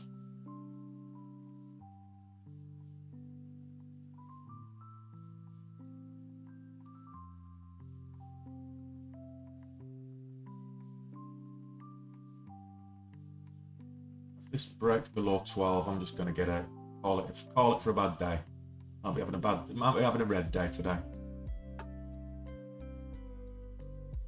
Just typical, isn't it? Set a new green streak and then dig myself a hole.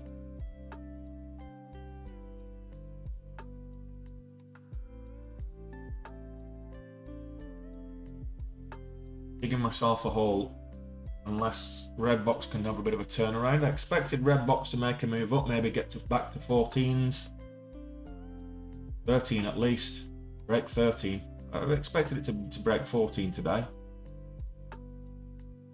It's time. Still early. We're 15 minutes into the market. US market selling off, not just tech, and I did say that. I said that pre-market. I said, look, we'll probably enter the market slightly green and then we'll sell off for the rest of the day and go red. I don't think it was too difficult to predict that, just the way it was all setting up, the way that the market's gapped up at 4 o'clock. and then started selling off, which wasn't sustainable. Will we get a rally later in the day? Possibly. I think we'll already be too far red for that. I think we'll have another red day on the markets today. Not as bad as yesterday. Yesterday, 496 of the 500 stocks on the S&P 500 lost ground. First time that's happened since 2020. And the last time that happened was due to the COVID pandemic.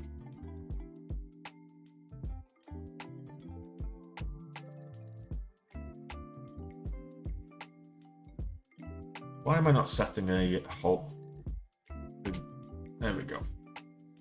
Well, set a stop. I can address the chat then. I'm watching the action and it's just not doing anything. I'm just put a stop in place at $12 and I'll address it if it continues falling. It gets me out and we're done. Yeah, so the crypto market isn't looking much better either.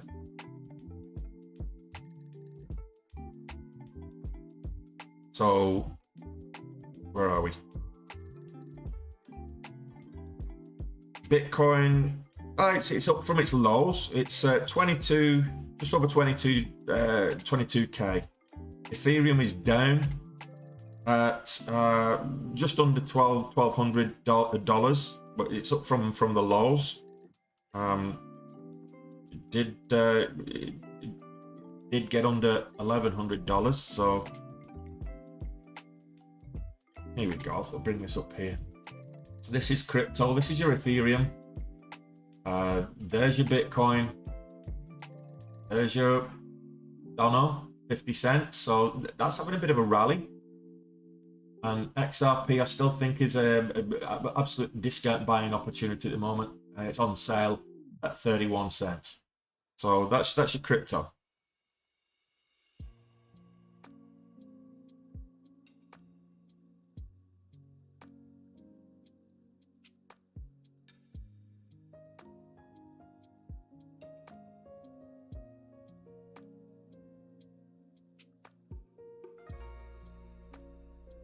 Where's my stop at the moment? 12. Okay, I'm going to cancel that stop and just put a 20 cent trailing on Redbox.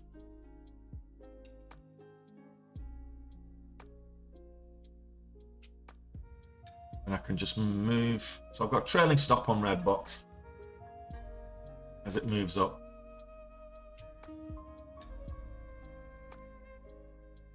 I could 20 cents. Let's see. I'll come back to that. See if I've made money or lost money. Let's go back to AERC. Are you bouncing? I see you break 16 before I re-enter.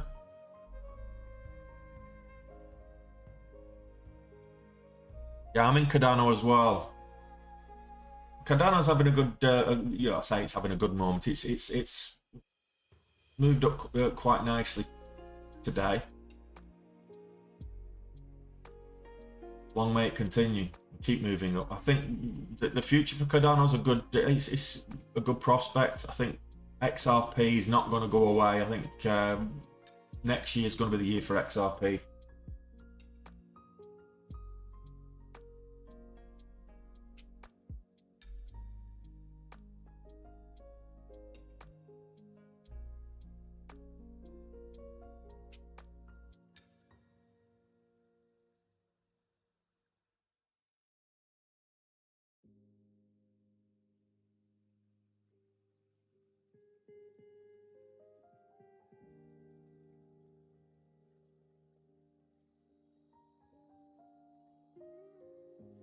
So just got stopped out on Redbox. Oh, we're 8 grand in the hole today. We need to do some really good trading to get out of this hole. Dawn is just about to go green on the day. Have a look. Let's continue to move up. It's about to break $15.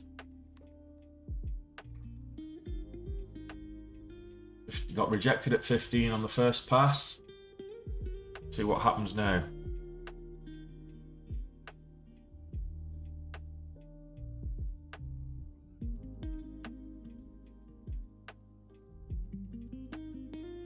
Super chip. You might want to add an N to your A.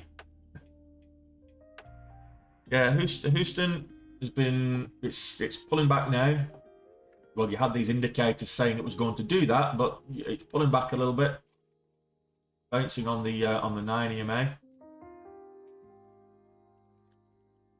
Looking, it was rejected a couple of times at $8, so now it needs to break $8 to be interesting. Indonesian Energy, what are you doing? Not much. AMC selling off. GME likewise. Oh, that's a horrible chart to try and trade. Just a lack of volume on GME today. Why is nobody trading GameStop today? I know. All the Wall Street Bets crowd are watching Redbox.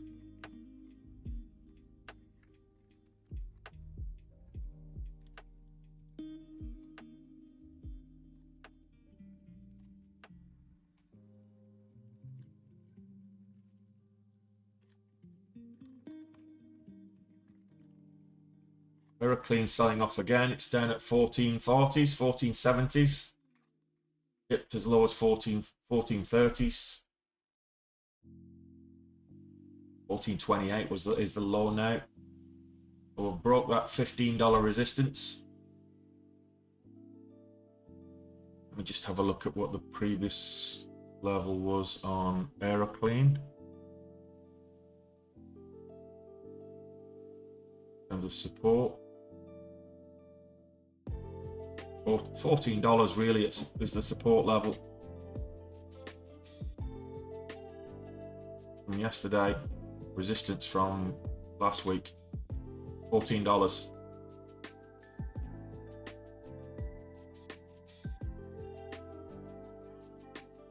Yeah, broke 15. Slow steady climb. Let's jump in for the break of the $0.50.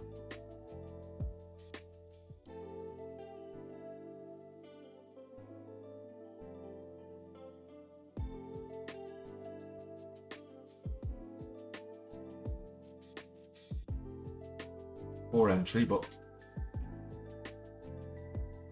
still looking strong. That was a good volume candle, a really good volume candle. Pulls back. You've got the support of the whole dollar there, and it is a $5 as well.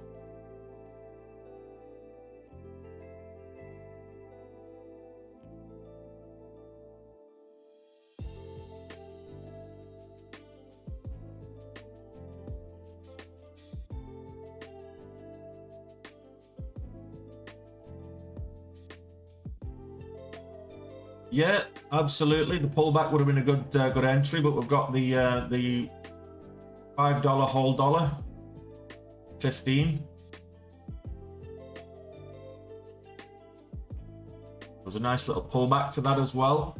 So we've got the support at the $5 whole dollar. We had this pullback here and here a couple of times. We'll pull back to it again. So I did say it wasn't the best entry from my point of view, but I knew what I was risking.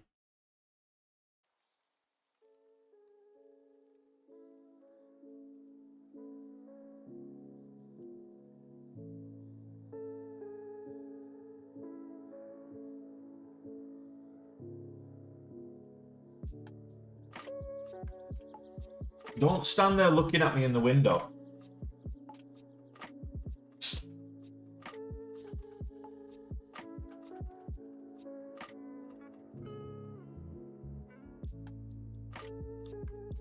Redbox breaking highs now.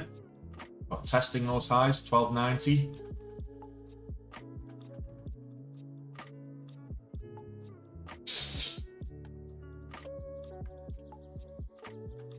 Add for that, and then potentially sell if it breaks below.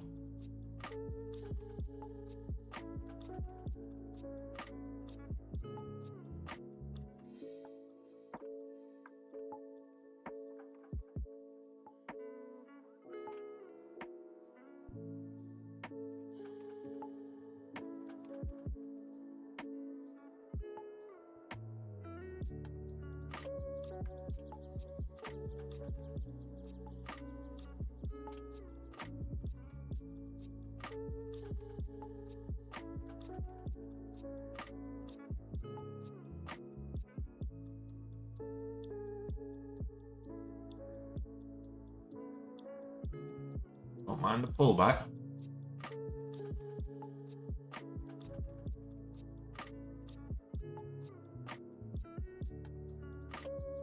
Ready for the move back up.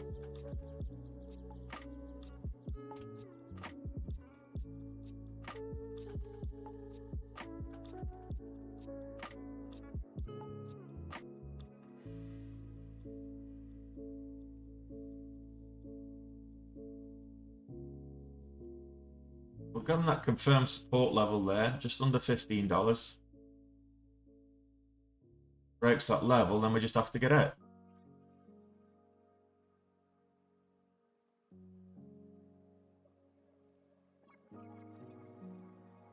It's 1490 low. 9 candles. 3 times it's tested that level now since it broke 15.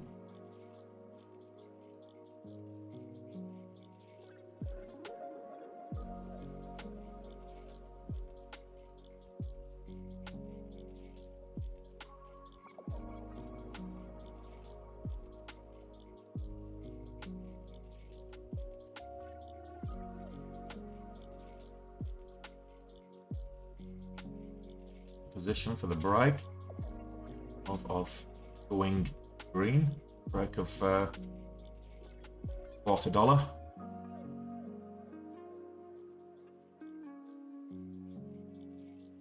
Looking to retest highs.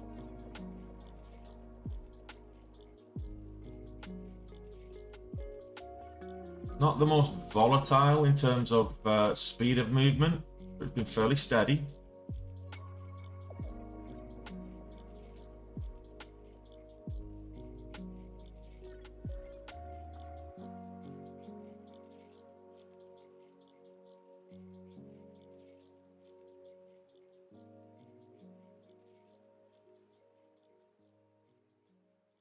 Tested that low again.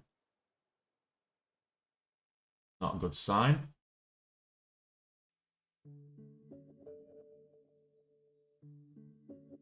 $14.91.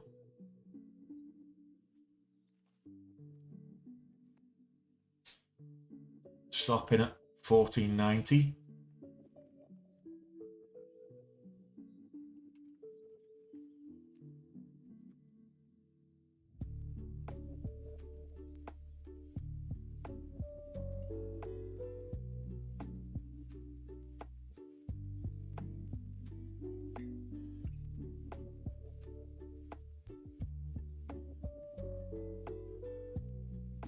I prefer to think it's going to go and test the $0.50 instead of $14.50 at $15.50.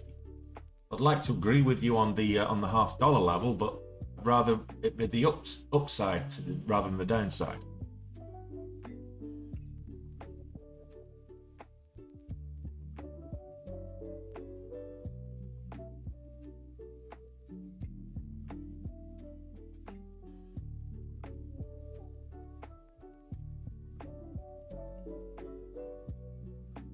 Just consolidating here right now.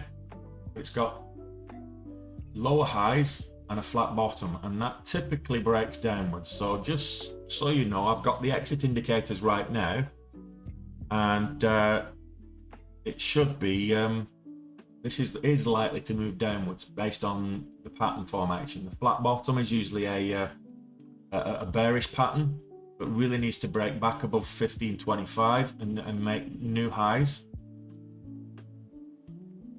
That flat bottom not to be an indicator.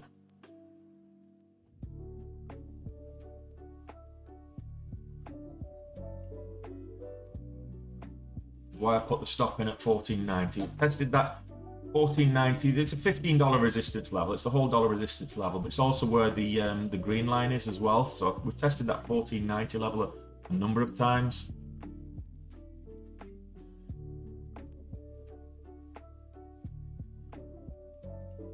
Didn't break 15.50, but it would have been nice.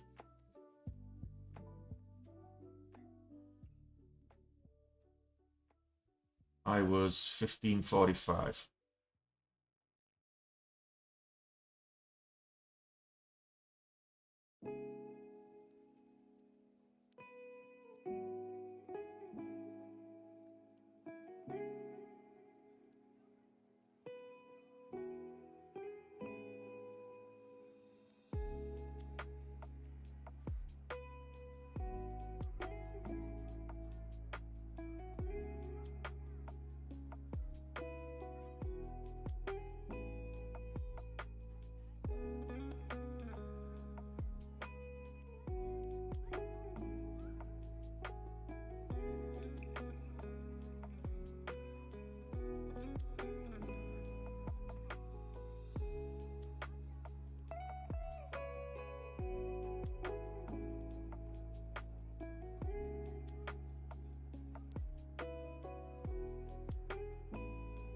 I'm getting a lot of exit indicators here, Penn State, so I'm not disagreeing with you, because I mean this topping tail candle here is an exit indicator. I'm just pushing my stop up closer to the green line, which is right on there. So there we go.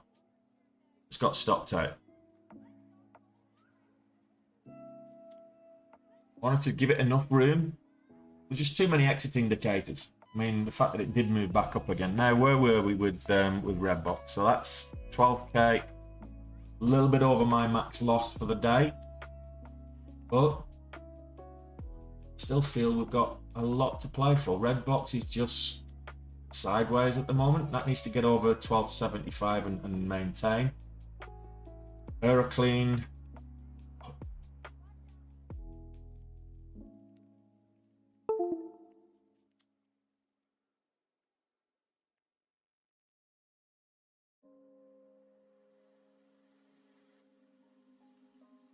Well, if you're watching on YouTube,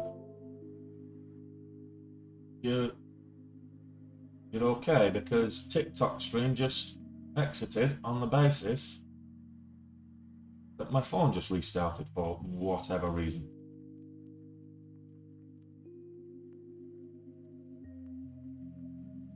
Turmoil.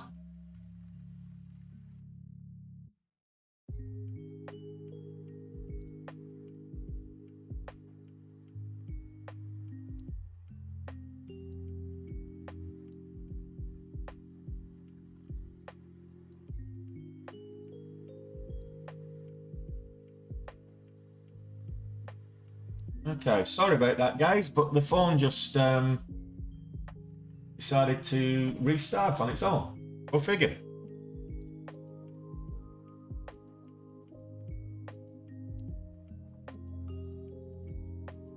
It booted you all out. Redbox, say sideways, choppy. AERC not doing much. Sideways. Houston American. Sideways after that pump. Indonesian Energy. Very sideways since the open. Oh, AMC. AMC's rallying. Up at $11 now. Nice.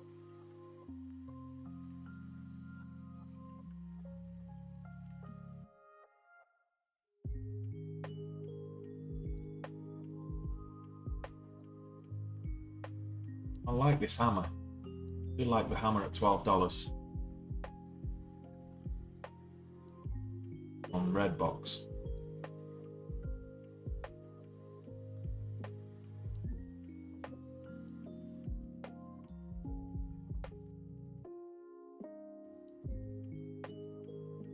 Looking for the move 12, 14.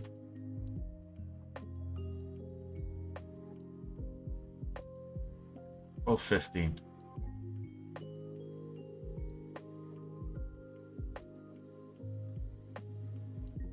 I don't trade those penny stocks. So unfortunately, IMPP, I know it's moving. It's been moving all morning, but not something I will be trading. Right, let's get some base hits in. Let's recover some of this 12k.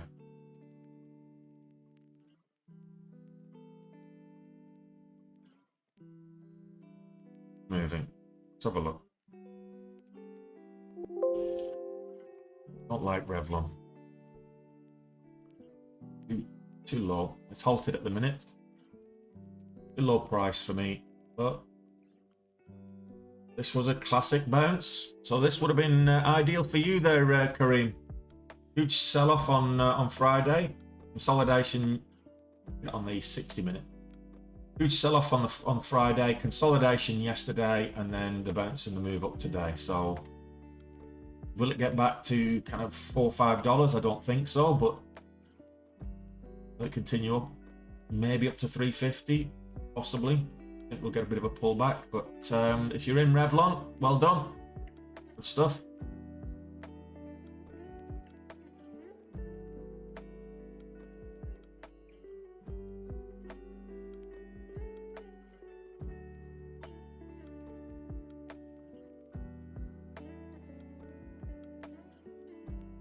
looking for the break up here.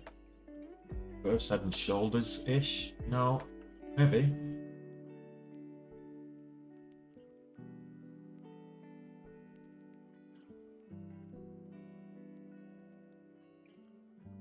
Break of 16.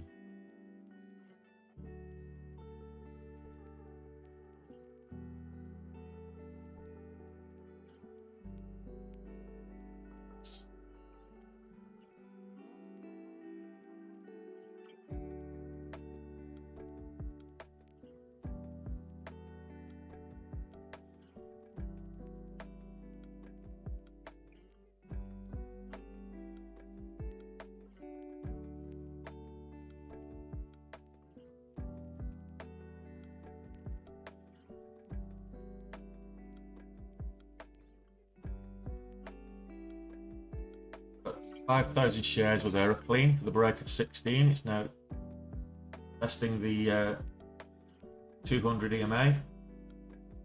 See it bounce on the VWAP. Getting a bit volatile. We're getting a bit more volume in. That's a nice big volume candle. The break of 16 there. Let's see it rally and resume.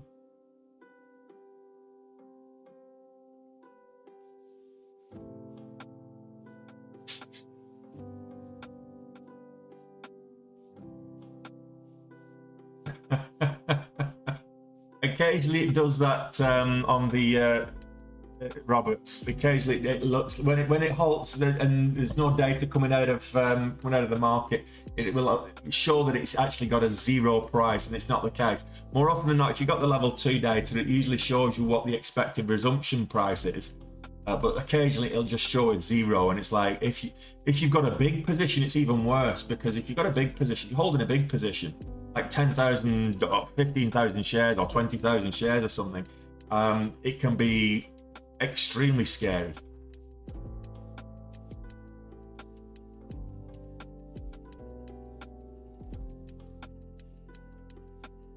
Not the one I wanted.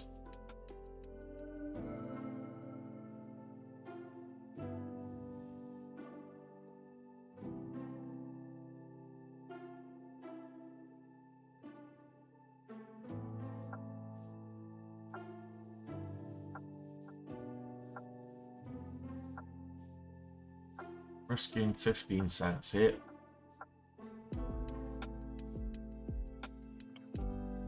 $0.25.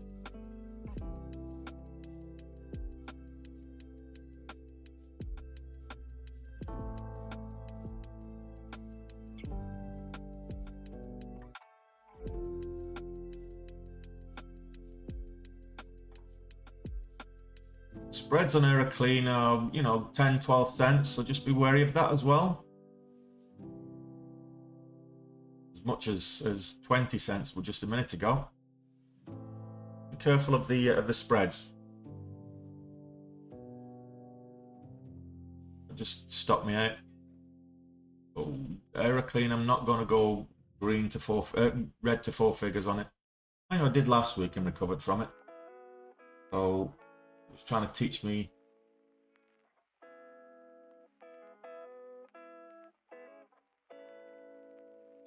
a lesson of poor trading. Right at the moment, that's exactly what I'm doing.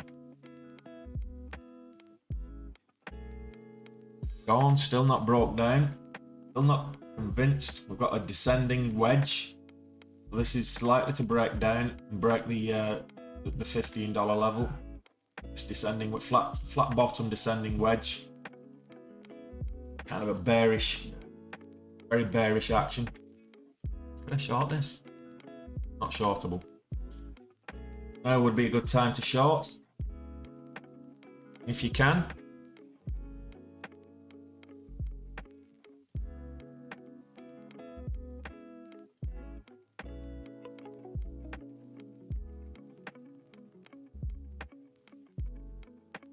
Apple did nothing but sell.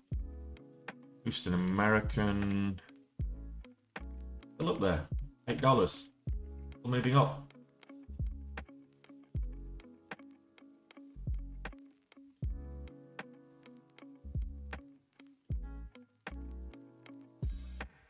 know. I don't remember anyone called Morley or Molly in the Bible, but you know, each to their own.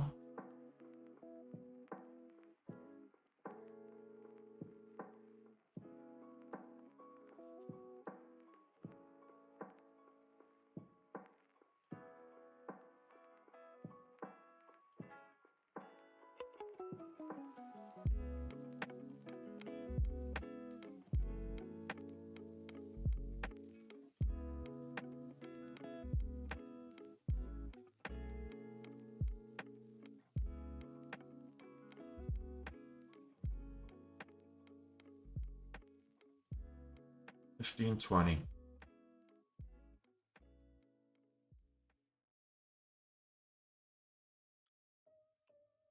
Okay, I'm comfortable with that.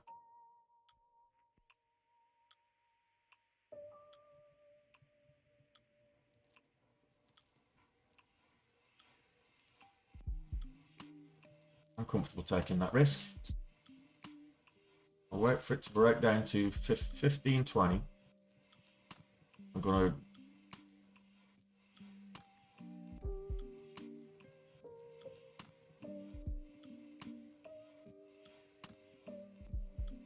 make $15.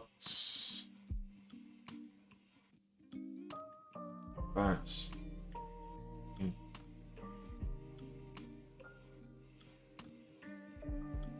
$15.20 on that. Set the order in there.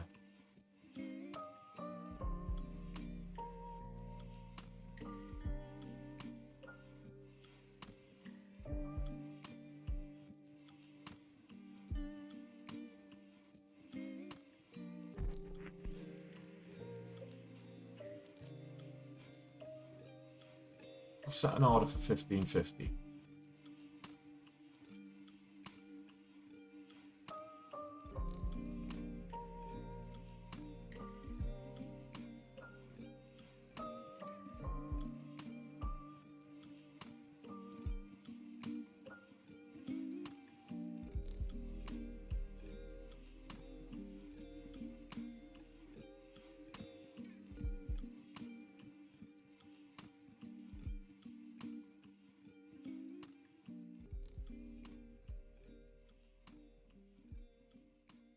Looking for the bounce and then the move up.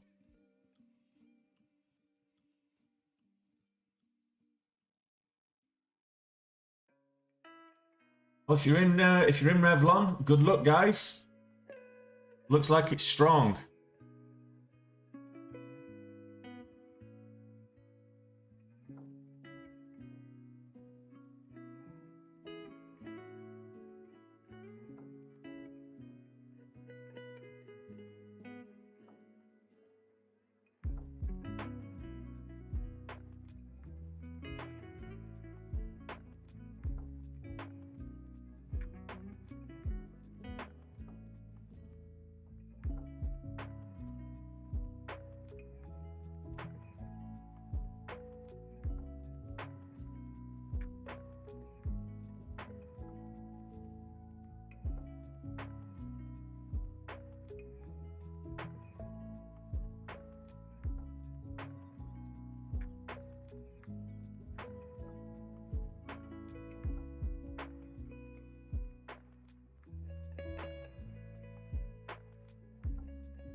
Almost down at under 15.30.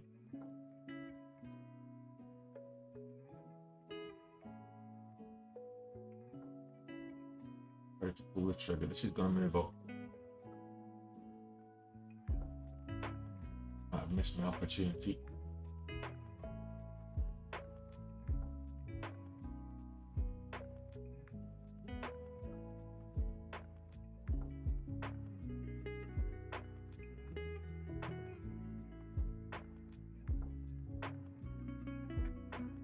So the stop in place now.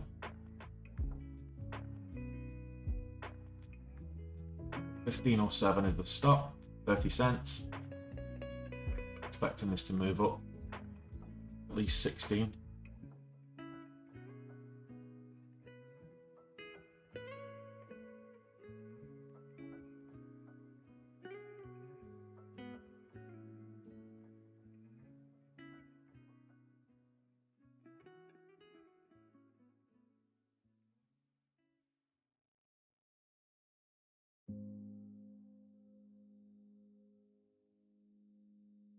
Well done, Pen.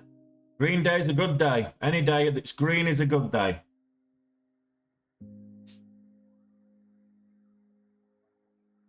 Doesn't matter how big or how small. Enjoy the rest of your day, buddy.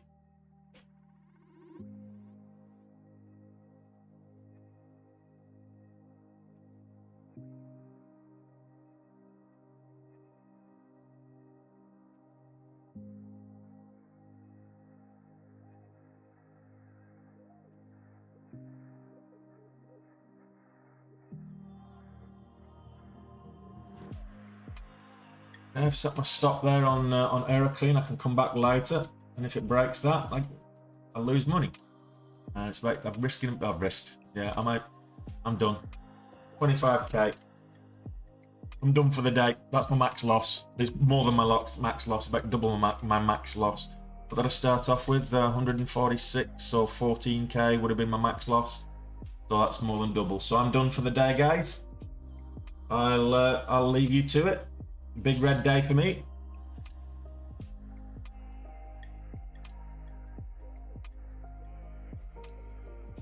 You can shut up. Just because you heard that I was done doesn't mean that I'm taking you anywhere. Wait your turn.